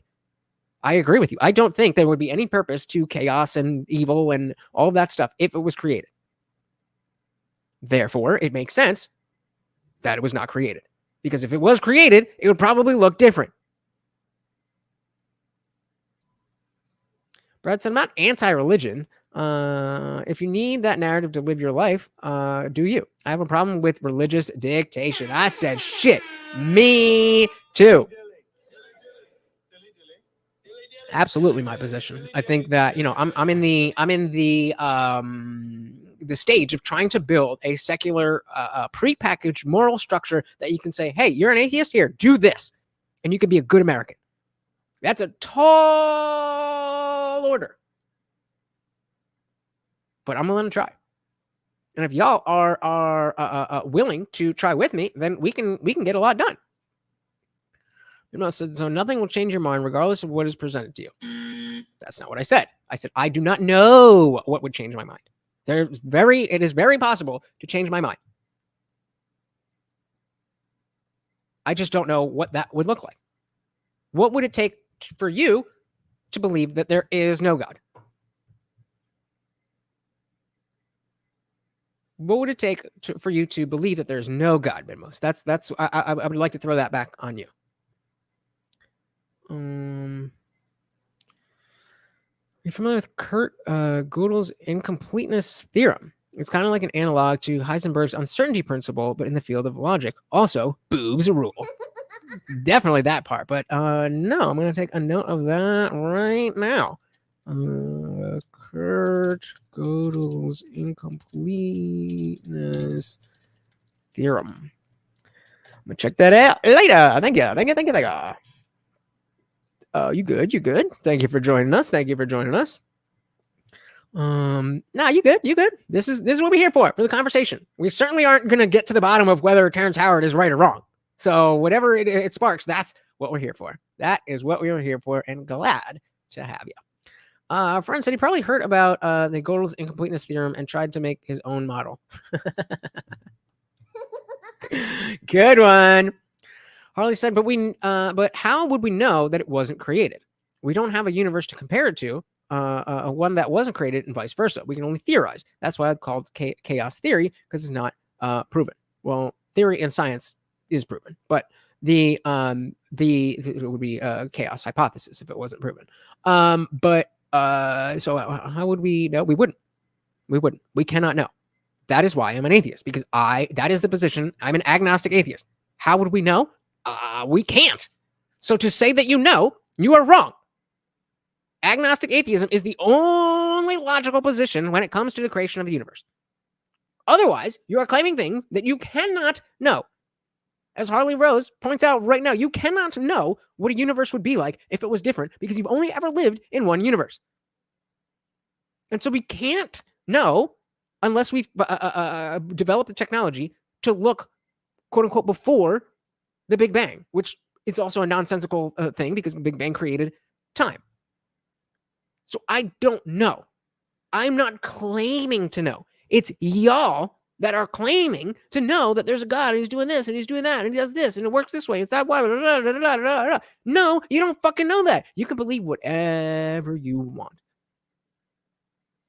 But don't tell me I'm wrong for not believing the thing that you don't know. Would you change your mind for a really good muffin? Yeah, I think so. God, actually, fuck yeah. God, if you send me a muffin right now, I will denounce atheism and I will bow down to you right now.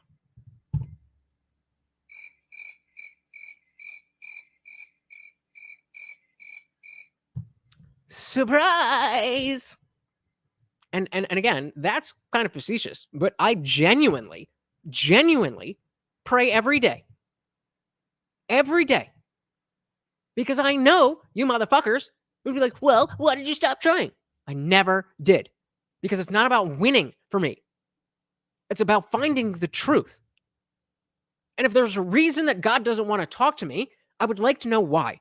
Because I think I've done everything I possibly can as a lowly human to do what he wants. And nothing. Silence. And not just for me, but evil everywhere. Chaos everywhere. Why would I believe that? Speak for yourself. Speak for yourself. Soilum isn't Seabass lying right now. You're all disgusting heathens. I can't wait to stand witnesses. God judges you for your disgusting sins. The Bible is all you need, and Judgment Day is right around the corner on May 31st. Is it May 30th? There's May 31st. Hey, we got Bryson in the building. Welcome to the party. It's Miss Alaba. Big thing. Come on. Maybe it was just a little toot.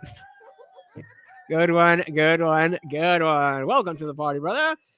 Binmo said theory in science is a postulation or a hypothesis. No, the hypothesis is a hypothesis. A theory is a so let's I don't have the what does a theory mean in the context of science or the scientific method? There we go. So theory is a carefully thought out explanation for observations of a natural world that has been constructed using the scientific method and which brings together many facts and hypotheses. That's not fully enough, but